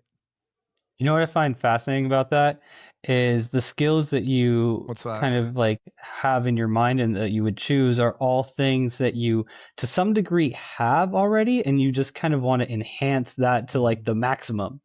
Like you're like, oh, I Yeah. just want to max this skill out to like the top level. Um, I also think that like you do have a good ability to of speech, but the main thing is also you have a lot of charisma that lets you wield your speech in a way that makes it very easy to have a conversation with you. Mm. Yeah, I've definitely developed that skill over the years as far as like being easy to talk to. Uh, I think there's always room for improvement on that, and I again we kind of talked about you're your biggest critic, and Mm. it's so funny how, you know, I'm editing shorts for myself, and I'm like, stop stuttering or stop saying or whatever else, and it's like if I could eliminate Yeah. all those like things that I hate, that I say, it's like the amount of times that I've said so, and I hope nobody is irritated by me pointing this out because they're gonna hear it now. The amount of times that I've said so at the end of my sentence during this podcast has been something that I've been very cognizant of, and it's like, okay, you need to stop saying so at the end of the sentence. Just end the freaking sentence, man. So anyway, Yeah. Oh man, end the sentence. That was one of the biggest problems I had for the longest time is just letting things hang in the air. I felt like I had to yeah. explain it and like add, especially if there was silence. I'd go on and on and on. Mm. Did you ever do that? Like, Yeah, so I was in sales forever ago, and the lesson, and I've gotten really good at this. The lesson that I've learned from sales is like ask for the sale, right? And don't say anything more. Like once you ask for the sale, stop talking. And you can apply that in so many different areas of life. And like something I learned from Chris Williamson on the podcast is like if somebody says something that's brief, all and you want them to expand on that, all you have to do is say something like say more.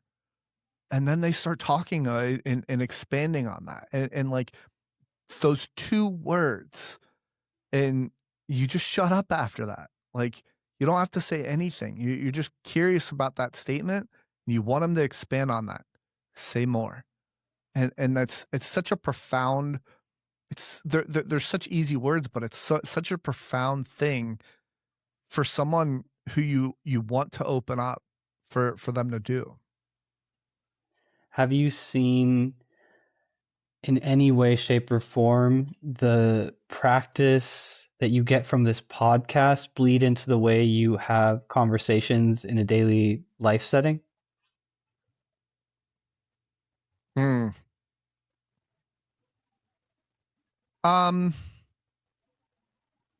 Well, it's funny how much I talk about the podcast outside of the podcast. It's like, oh yeah, I had this one person on and they said this about that, and like so on and so forth. So e- n- n- that's a really interesting question. My initial answer is no, but certainly it's had some sort of impact on the way I interact with people outside of the podcast.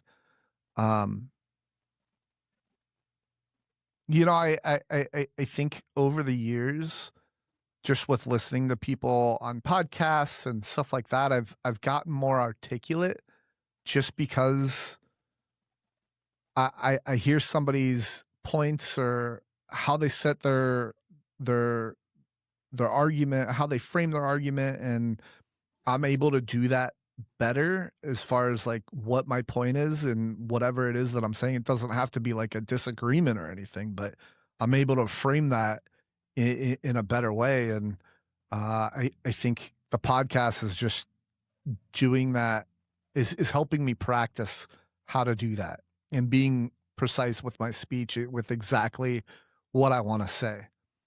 I'm gonna have to like pay attention to that outside of because I'm sure like I've never thought of that question, which is weird, but I'm gonna think about that. I'll probably like message you like, hey, I did this situation happened, and yeah, it absolutely has. So, you know, I think if anything, I'm more like I'm looking at when I watch a short or a full video, like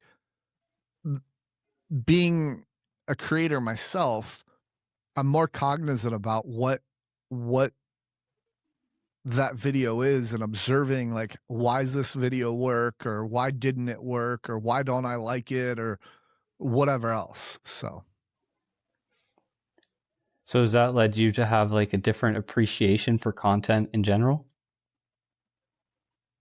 yeah, and it's because there's so much that goes into content, and there's so much to think about. Like the lighting that I have on studio, I was telling you that, like, you know, because I'm doing a solo pod, like I'm here in studio solo versus with somebody else, I had to adjust the lighting differently. And is it good? I mean, it's certainly better than what it was, but I'm sure, like, you know, I have so much to learn about lighting and how all that makes the visuals look better and all that. So, uh, yeah. So, did you hear it? I said so at the end of that. So, is there any topic that you really want to dive into in this podcast? Like one that you feel either hasn't been touched upon at all or that you'd like to dive deeper into? You know, I came into this because it was actually weird because I'm like, this is so nice that I don't have to plan anything for this episode. It's like, so and also with my head stuff happening, it's like I barely gave this any thought, and it was nice to be able to do that. Like we always have like such fascinating conversations, and like we can take this in any direction really if we wanted to. We've been going a little under 2 hours if we count the parts that we cut out, Yeah. um, because of the complications. But yeah, so I don't know that. Well, you know, an interesting thing that maybe I'm surprised that you haven't asked is just like we've been talking about hypothetical things a lot, and I think that's our wheelhouse. Like we love to get analytical and do stuff like that, but you've not really asked me much about like my life up to this point, and like you've asked me about the podcast, but like nothing tennis related, nothing childhood related, nothing, I don't know. So that's not like a criticism, that's just an observation. Yeah, I did do that purposefully because I think a lot of that shines through in a lot of the other episodes, and specifically also the other Mm, question podcast that we did. So I was trying to yeah, go you're more right. into like kind of where you're at right now. and where you're planning on going, Mm-hmm. and kind of where your headspace is. Mm-hmm. And like taking that question further into like the future of the podcast. Is there any subject that you Mm. feel like you haven't touched upon or that you'd like to dive in deeper with like other guests? Um, yeah, one of the things specifically with the podcast that I've been trying to find the balance of that I haven't I'm not fully satisfied with is the balance of purpose and humor and disability. Like I told you, I don't want to be known solely as the guy who talks about disability. Like that's a part of the podcast, but it's not everything. And I want to mix in more humor, more purpose related questions. Like the what keeps you rolling forward question, I do like, but I don't think it really answers or gets to the meat of like purpose, right? And so I do ask follow-up questions and stuff like that, but I don't think I've gotten that part like fully where I want it Yeah. specifically. And it's it's a trial and error. It's you know thinking about it, it's talking to ChatGPT, it's a slew of different things that are going to get me to that point. Um, and I think in my tagline in my description I have purpose, humor, disability, and I for now those are the three words that I've come up with. But I think it there's definitely probably five words total that I want to I want people to think about. If they could describe my podcast in five words, I want them to say those three words and then maybe two other ones that I haven't quite figured out yet, right? Or Yeah. I haven't defined at this point. So, and again, I want to make the podcast digestible to to as many people as possible while still diving into someone's disability and the purpose that they bring. And like I want to impact as many lives as possible, have a positive impact on as many lives as possible for people who watch this. And I don't I don't think the podcast is quite doing that in the best capacity. And it's a growth. As I go through it, I'm gonna incorporate different things into the podcast um that mean a lot to me. One Yeah. of the things that I'm fascinated by that I don't think I tried like a random segment with a few people about like relationships and like I'm fascinated by relationship dynamic and what makes a good partner and how can I be the best partner that I can possibly be. And I don't think I've explored that enough with my guests. So I did it. Sorry, I'm gonna stop pointing that out now. Uh, I think one word that comes to mind instantly is perseverance. Ooh, ooh, I like that. I'm gonna write that down real quick right now. Uh, perseverance. Yeah, which I think is an umbrella of it's under purpose, right? You have to have in order to have purpose. You have to persevere, right? To a degree, I think perseverance for me is rolling forward. It's pushing through. Yeah.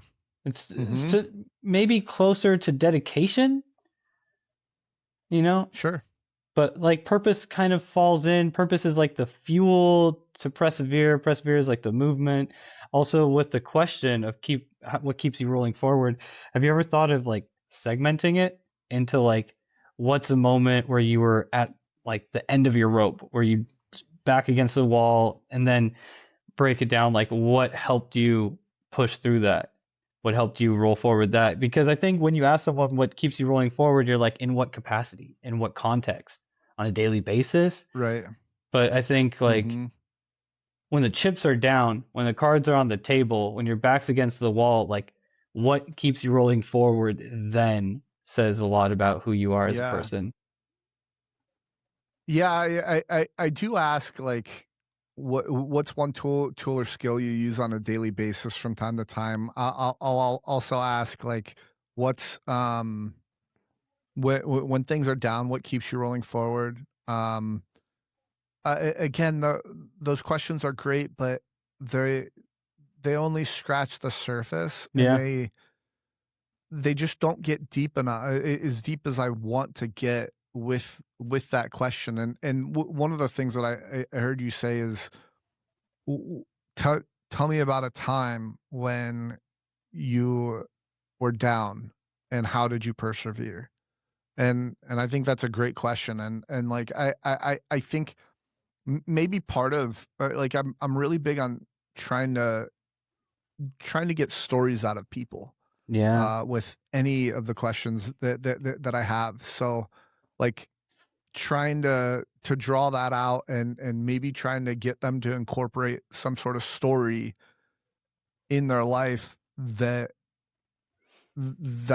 is an example of, because I think, stories show so much more than the words behind them, Mhm. if that makes any sense. Yeah. Like, yeah, I think that would be a great thing to start to ask, is a story of what keeps you rolling forward. And I'm writing that down too. You know, we could kind of mock trial it, like letting the viewers kind of know a little bit more about you on a personal level. What is a moment in your life where the chips were down, where you felt really at the end of your rope, back against the wall, didn't know what to do? Yeah, there's a couple, and I'm trying to get one that I've not talked about on the podcast before.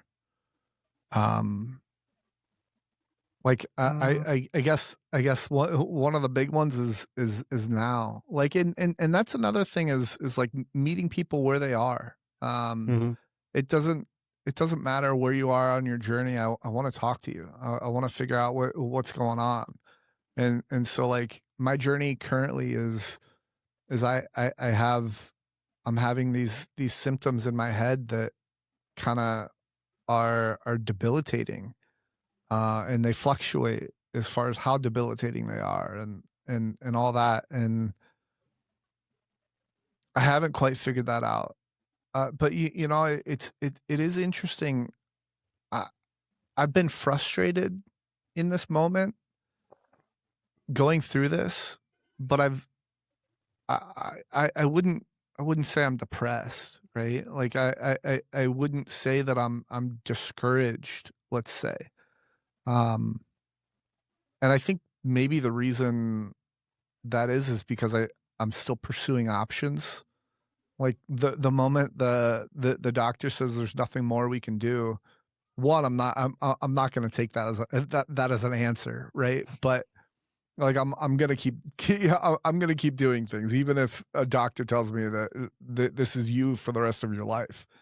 Um, so, it's going through those moments. I think, breakups are another thing that I really haven't talked about, like falling in love, and then realizing maybe that's not your person, or something tragic has happened, and it just it separates you. Those moments are so challenging to get through. So, Yeah. yeah, like, what's kept me rolling through those? It's like friends and family. Like, the people that I'm close to support me and want the best for me, and they're they're in the background cheering me on and motivating me to be better. Let's take it even a step deeper, man. Why do you get up in the morning? Okay. Why do you not just surrender to this situation? You know, it's interesting. I don't. One of the things between like my generation and like the younger generation is like when I look at shorts or videos, like I can probably count the amount of times that I've responded to, like commented on my two hands. I probably commented a lot more than that, but it's very, very little. Like I very rarely like something or comment or heart it or whatever else. It's I might share it with my friends, and it doesn't really go beyond that. But one video or one short that I just commented on was this girl. Oh man, she was in a car accident with her family, and everybody died but her. And it's like, oh, and she created this video of like, you know, people say I'm an inspiration or I'm strong or whatever else, and her response in this video is like, what choice do I have? Like it I don't want to not exist. So laying on the couch and doing absolutely nothing with my life is just going to make me more miserable as a person. So like, what choice do I have? And I think that's just such a profound statement of like, you know, and you know, the other thing, and this is one of the things that I'm really big on, and I've thought about a lot recently, is like people see me and they're like, oh man, he's been, and you and I have talked about this before too, but like people see me and they think, oh, he's disabled. He's been on such a journey, and he's such an inspiration for doing what he's doing now, even despite him being disabled and all that. And it's like, yeah, like that this is my struggle, but we all have struggles. Like, you know, I had somebody on the podcast, Allison, and she has kids and just recently went through a divorce. And it's like, uh, I wouldn't wish that on anybody. Like that's such a horrible thing to go through. And, you know, I had somebody else on my podcast who said that when he was growing up, he didn't know when his next meal would be. And I never experienced that. And so like you can see an able-bodied person on the street, and you can look at me as well next to that able-bodied person and think, wow, that disabled person has lived has been through so much more than that able-bodied person. And I don't think that's true in many cases. Like I think, again, we all go through trials and tribulations in our life, and this is just my trial and tribulation, right? Yeah. It's really beautifully said, man. I think that you take everything away. I think that kind of the underlying thing of this podcast has been that idea of Sonder, that everyone's leading as complex of a life as you are. Yeah. Yeah. And yeah. So do you think that that's like something that this podcast has maybe gifted you? Is just having that window Of course. into people's lives more vividly than before? Yeah. Absolutely. Diving into people's lives and getting to know people has been such a blessing to get to know everybody's story on an individual basis, and Like it's been I'm super grateful that people have wanted to come on and share their story. Like imagine how vulnerable it is to to talk about these things and know that it's going to be public. Like it takes a certain sort of bravery. But the other thing I think that's so important. I titled one of my podcasts. It's my podcast with Braxton, who was talking about depression and mental health a lot on the podcast, and the podcast is titled "You're Not Alone," and I think that's such a valuable thing for people to hear. Like you're whatever struggle you're going through, somebody else is going through it as well, and it's so easy in life to think it's me in the world, me against the world. I've got to get through this. Nobody else is feeling this. I'm gonna go and deal with this on my own. And like, you don't have to. There's people out there, and I think it's so critical not to do that. It's easy for someone just to think, oh, I'm gonna get through this on my own, and it's like, yeah, but it's so much easier to get through with other people. Yeah. It's like what we talked about before, that understanding that you don't have to carry the cross alone. You don't have to carry that burden by yourself. Yeah. Other people are there to Yeah. pick up some of that slack, carry some of that weight. Yeah. And one of my favorite clips is a guy named Simon Sinek. He talks about, going through like not opening up to your friends and family about whatever it is you're going through. And I think it's human. We as humans, we desire helping people. We want to help people, especially our loved ones. And Simon Sinek says, "How dare you deprive your friends and family of that gift, to being able to support you and carry that cross with you," right? I mean, sometimes it's just easier said than done, right? Like, You're especially right. as like a man in the world that we live in, my problems feel like a burden to me. It feels like a burden to someone else if I have them help me. But if someone else comes with a problem to me and is like, I need your help, like that feels like, oh my God, I get to do service. I get to help this person out. I feel purpose. I feel good. But the reverse is just so powerful. It's like, oh man, everyone else has so much going on already. I don't want to add to their plate. I don't want to put more weight on the scale. Yeah. That's Yeah. also ego to some Yeah, degree, but right?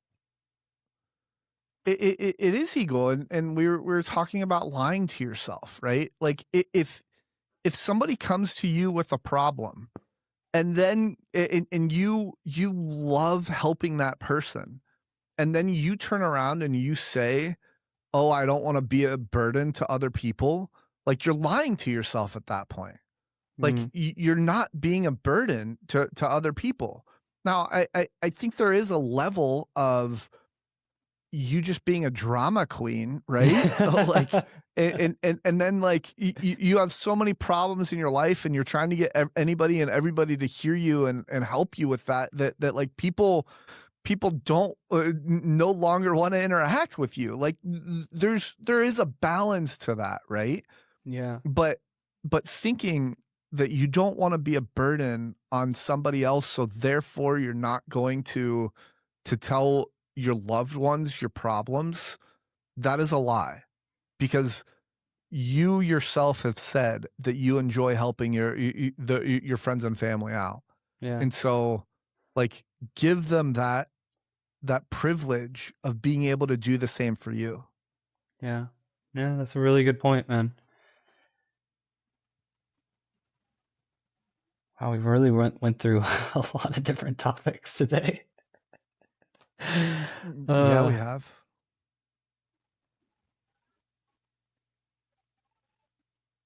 just thinking I'm if there's surprised. I'm surprised you're not saying that at the 4-hour mark. Like, yeah, we've gone through a lot of topics, but this is so tiny compared to what we normally do. yeah, yeah. I mean, I feel like sometimes we can get a little long-winded about things. So I'm trying to stay in the Yeah. sweet spot, where we're still the conversation's really flowing. Um, no, it's been interesting. I can see a little bit about what you're talking about of you giving me like the honor of being in the interviewer chair, to you get a window into people's perspective. And for me it's also a different challenge because I like to talk. And so for me to really like Yeah. just listen and have that curiosity and be like, okay, like listening with the intent to understand and not respond. That's a really big one here. Yeah. I feel like that's the number Mhm. one thing that I learn when we do this every time is just listen Yeah. more with trying to like understand where you're coming from and then know when to move on and when to dig deeper. Mhm. Yeah. That's such a critical thing, and it's interesting because especially as the host, you want to make sure that you're keeping that flow. So sometimes you might lose what the person's saying, and because you want to like, all right, this is my next question. I've got this or whatever else, and I've listened to podcasts back, my own episodes where I can tell that I did that because as a listener, I wanted to follow up with another question in a certain direction, right? And it's like, Zach, like, and early on, I noticed that I was getting super distracted, and it's like taking an extra 5 seconds of silence to get your next question in order to be able to fully listen to the person is so much more important than while they're talking, planning out the next episode. Now, I think there's a balance there. I think it's important to do both, but I really have to be intentional when I'm planning the episode to be able to fully listen to the person as they speak. And it's still a work in progress. Is there a question you would have wished or that you wish you would have asked someone? Yes, but I don't know that I could say what that is right now. It's more like when I'm listening to the podcast back, it's a moment that I'm like, Zach, you could have gone so much deeper on this topic, and instead you just moved on to the next question. Like, what are you doing? No, I don't have a specific example though. Okay. So as you're climbing up with like podcasts and they're stacking up, do you have any plans loose or concrete about what you want to do for your 100th podcast? Mm, I think I'm on like, I don't know, around episode 40, let's say. Uh,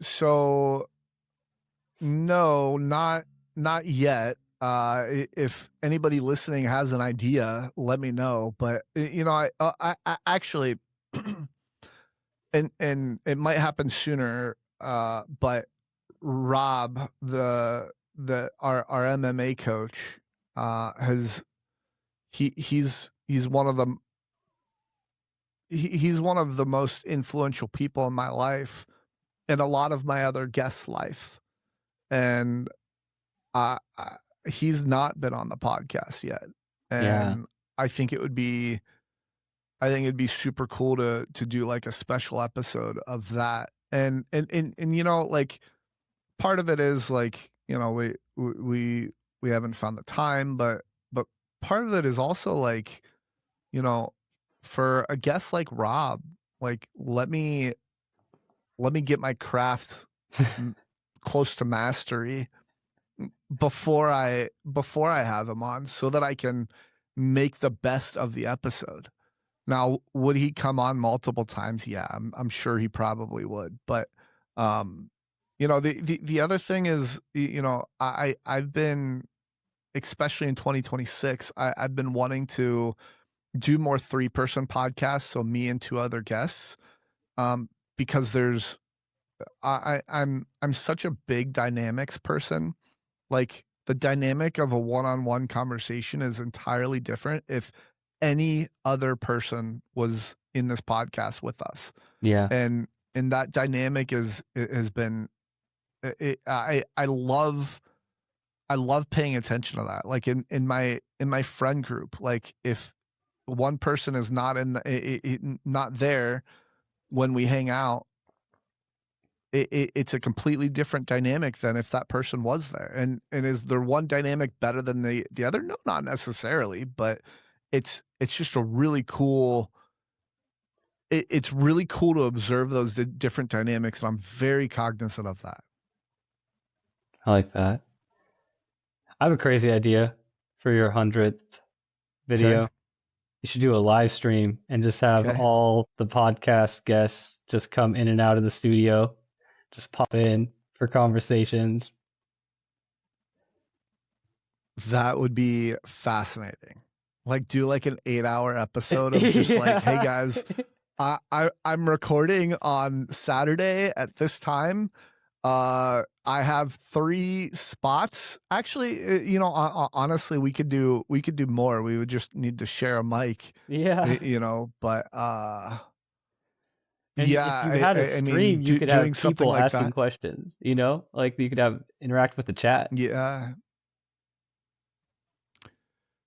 Yeah, there's a fear in streaming because I have some crazy friends and people that I would be a little nervous. Like, I not that I've ever edited something out necessarily. Like, I've edited a few things out randomly, but nothing that's like absolutely crazy. Like, I think one of the things that I've edited out is like, I don't want to talk about my day job and where I work, right? And so I might have edited that out, for example. So,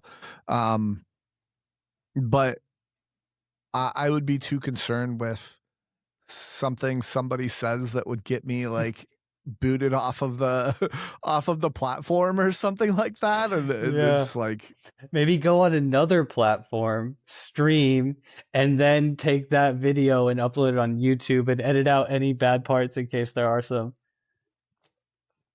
yeah, but then then it wouldn't have that audience engagement that we Yeah. were just talking about, right? Yeah. Or you just tell The your audience, likelihood you're of like, somebody hey, going, this and this time we're gonna be there. Come hang out with us. yeah, but then you run into, one, did they see the comment? 2, are they gonna do that? Yeah. Because they're on YouTube or wherever else, and then it's just it'll cut down the audience, and plus I don't have a big audience already, so maybe by the 100th episode, it'd be cool to have, like, let's say 1,000 subscribers by that point. That'd be So amazing. I just want to see you do some streams. I feel like that would be a great way to interact with your audience a little more, get to know them, break down that yeah, wall a little bit. Yeah. I would definitely do that. I think it would be like with select people that I would do that and have a conversation of like, hey, this is gonna be live. These are the things that you cannot say on the stream, and like, You need a beep button where if they start going off the rails, you're just like beep, beep, beep, beep, beep, beep, beep, beep. Yeah, I think there's actually a way to like stream like a minute behind. So that way you could like You can catch cut things. that off. But yeah, like I wouldn't know the first place to start to do that. Yeah, So. yeah. Well, I What else think you got? really just kind of the last question, I think. Oh, snap. We're at the end and we've only been going under 2.5 hours. Yeah. We've talked about so much. We have. I think the We can question that always I do a always love part to 2. ask is, what's your favorite thing about life? Has it changed since the last time? My favorite thing about life. Did you ask me? I don't even remember you asking me that I remember last even time. what you said last time. Do you really? Oh, Yeah. well, you can tell me if my answer is different or how similar it is. At I'm least I sure think I there's going to be remember. overlap. We'd have to go back, check the tape if I got it right. Yeah, yeah, yeah. Um, by by the way, Alex and I recorded an episode, and I think we did it on Discord or something like that. And like the first like hour and a half had none of his audio on it, Yeah. and the second half just got was like we turned it on, and then it got super deep, and like I have it. I want to do something with it, but it's one of those things where it's like a normal episode I can just upload, put a description in there, title it, whatever else. This one just requires more work and more stuff that I need to do. And maybe when this episode comes out, I can put that second half as like a part 2. Yeah. And I don't know. also, I didn't have We can video in talk that about one. that. That was the biggest thing that bothered you. I didn't have my video on. It was just audio. Oh, yeah. Yeah. Yeah, That's how I I got you to I do the didn't even second think of that. podcast. Yeah, I was like, I'll even turn my video on. You're like, all right, let's do it. yeah, I think the video aspect is so important, and yeah, maybe, yeah, I don't know. At the very least, I think it'd be cool to like cut up some shorts from it and have me talking and all that. So, yeah, I'm pretty big on. I forgot that you didn't have your video on at that time. That's a pretty big deal for me. You can put it up on Spotify. Anyway, favorite thing in life. That's true. And just not have any video at all. Anyway, you asked me it was what's my favorite thing in life? Was that the question? Mm-hmm. Yeah. So I think my favorite thing in life is being able to have impact on those around me in a positive way.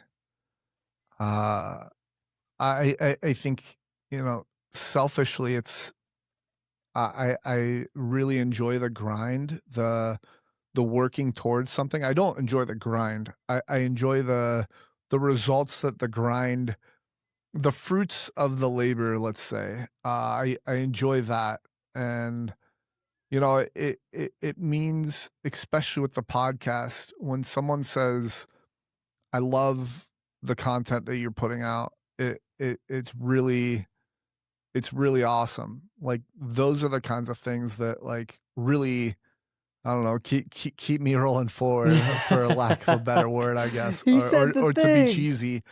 It I know, right? It's interesting, and then like, Larry, who was on my podcast, man, I wonder how many people, how many different podcast guests that I've named on this podcast, on this specific one. That's interesting. Anyway, Larry talks about like accomplishments versus relationships, and like the relationships that I've forged along the way have been awesome. Like I wouldn't have had these conversations with with any of my guests had it not been specifically designed to do that on the podcast. And it's been fascinating to get to know the different people and have those different conversations and hear the different life lessons that they have and stories and all that. If I remember correctly, last time was also like human relationships, community, and companionship. So it was pretty close. Mm, I also remembered one question that I yeah. wanted to ask that I almost forgot about. Do you find it easier to get people onto the podcast now than in the beginning? Now that you have like a little bit of an archive set up and other people have kind of pioneered as guests? Um, well, what's interesting is like I've had referrals from my guests to have other people on. And I have like a backlog of just I suppose random people if you will that I haven't reached out to yet and want to still have on my podcast. So, I actually thought it would be harder to find guests because, I'm blowing through all my friends and I've family, my mom and dad have been on and all that, but it's interesting because as I go, I will tell people like, hey, if you have anybody else that you want to come on, or I'll just reach out to somebody and be like, hey, do you have any guest recommendations or anything like that? The other thing is like, in the wheelchair sports world, I have barely scratched the surface on that. I've hit a lot of people within Cincinnati, but like I I have yet to hit up people who I've played against or I've coached in a different city or who I've met along the way. So like there's a lot of people that I have yet to reach out to that I absolutely want to reach out to and have on my podcast. Yeah. So to answer your question, is it easier? Uh, I don't know. Well, the common objection that I get, and this is the most common objection that I get is like, I'm like, hey, podcast is going to be 2 to 3 hours, and people are like, I don't know what I'm going to talk about for that long. And then like at the end of the 2 to 3 hours, they're like, I can't believe I talked for that long. Yeah. Yeah. So it's one of those things where like, almost blowing through the, like, again, everything there's so many things that kind of tie back to sales is it's like, in sales, they teach you how to like overcome objections. So like if someone, if there's an objection somebody has, it's important to overcome that objection. And so like it's a very common thing that I'm hearing. And I think the sales method of that is feel, felt, found. And it's like, I understand how you feel. A lot of people who have come on my podcast have felt that way before. But I think one thing you'll find at the end of the episode is that it's going to blow by. And also, you don't have to plan anything. I've got all the questions. So I'm going to fill it up with enough questions and enough content that you don't have to worry about a thing. All you have to do is just tell me about yourself. Mm. So anyway, sales is a dirty word, let's say, to a lot of people, but Taught you a lot. it's really, yeah, it has taught me a lot. And it's one of those things where it's like, well, I think an objection for somebody is generally like just a problem that you have to help them solve for. Yeah. So sales or not, it's like you're addressing an issue. What's been your favorite episode so far? I'm putting you on the spot. Yeah, I don't want to answer that because I think I've probably talked to you about this like off the episode, but I don't want to say one guest is better than the other, like, let's say publicly. So there is one. I will find out. I'll report back to the viewers of in the course. comments. Yeah.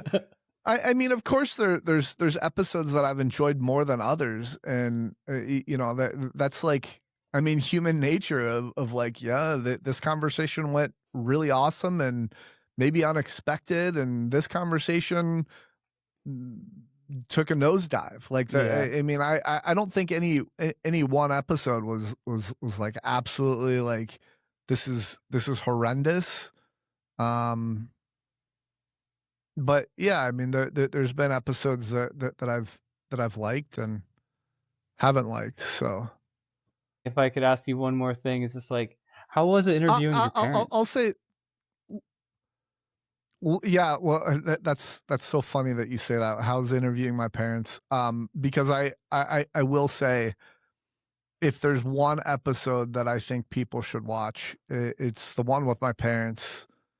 If they want to get a view into like where I came from and all that, like I think that went better than I expected. And it really shows like who my parents are, what they're about, and consequently what I'm about. So, or like where I got what I, a lot of who I am, where I got that from. So my parents episode was awesome. I got a lot of good feedback from that. You know, it's interesting. Like I went into it knowing, you know, my dad's an engineer, right? And I knew he wouldn't be talking a lot, and that's okay. So, but what I did when it was right, I did make sure that, you know, I asked my dad more targeted questions that allowed him to speak when appropriate. And I knew it was going to be a conversation with my mom and I mostly. Um, and that's okay. And the other thing is like, you know, my dad is, there were moments where, and I knew this was going to happen. Like there were moments in the podcast that I knew I was going to get frustrated with them for various reasons.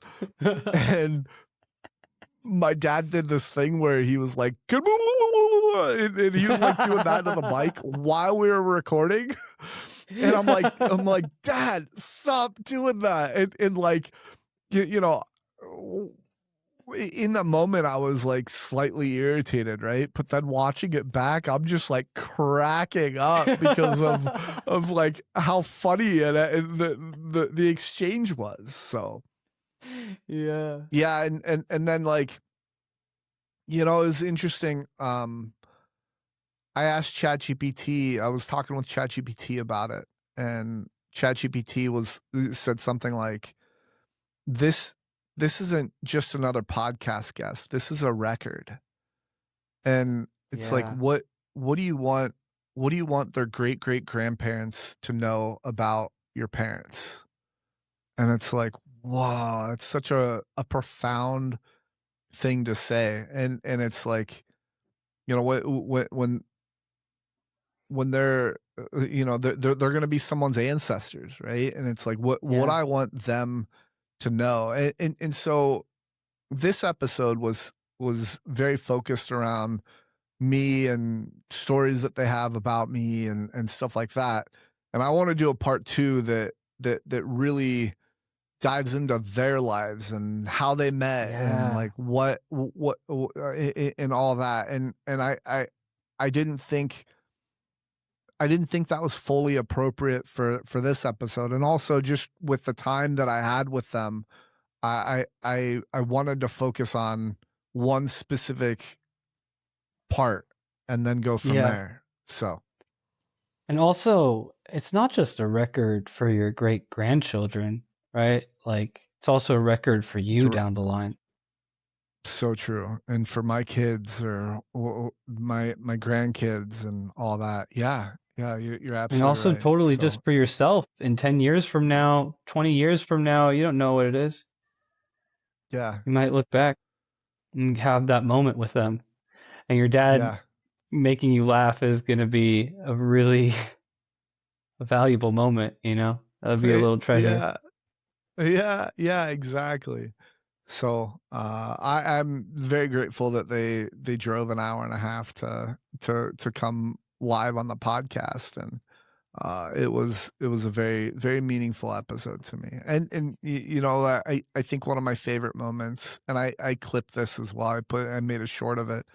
Um, my mom has a quote. It's, if you break a bone, it'll heal, but if you break their spirit, it'll paralyze them for a lifetime. And that's so meaningful since, you know, I'm disabled, paralyzed, and my mom has that quote. It's basically like, don't treat people like with kid gloves. And I I asked her to tell us the quote on the podcast, and it got a little emotional for me because it's like I I talk about that quote almost like so much on the podcast, and now my mom is in studio and is able to tell say the quote in her own words. So Yeah. Well, maybe we can put a link to that video in the end screen. yeah, People can yeah, check it out. absolutely. And Yeah. I just want to say thank you for letting me do this today. It was a pleasure and honor to interview you for once. And I'm looking forward to doing Yes. this again, man. Yeah, it was a blast. I really appreciate you you doing that. I do have an outro that I didn't send to you. So I will do the outro right now unless you have anything else to say. I guess I really like the idea of like you're not alone.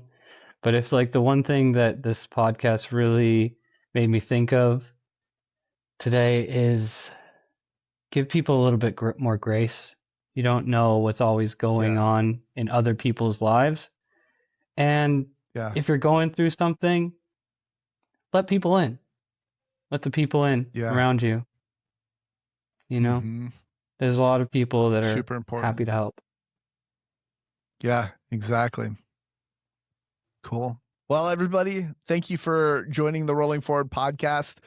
I want to hear what stood out to you in today's episode. If you have any questions that you have for me, or you want me to ask Alex the next time he's on the podcast, let us know in the comments. I'm very curious if you guys got anything out of the episode, something that stood out, or just a life lesson, or whatever else. Let us know. I love comments and feedback and all that. I'm excited for everybody to see what this is all about, and this kind of role reversal. And thank you, Alex, for doing this. It's a cool, it's been a cool experience to being on the other side of the interview, and really not having to worry about planning anything or anything like that. So, and if you want to get one of these awesome shirts with the logo of the Rolling Forward podcast, you can find this at rollingforward.printful.me. If this podcast resonated with you, share it with somebody who you think might enjoy the podcast as well. Until next time, keep rolling forward. Thanks, everyone. Like and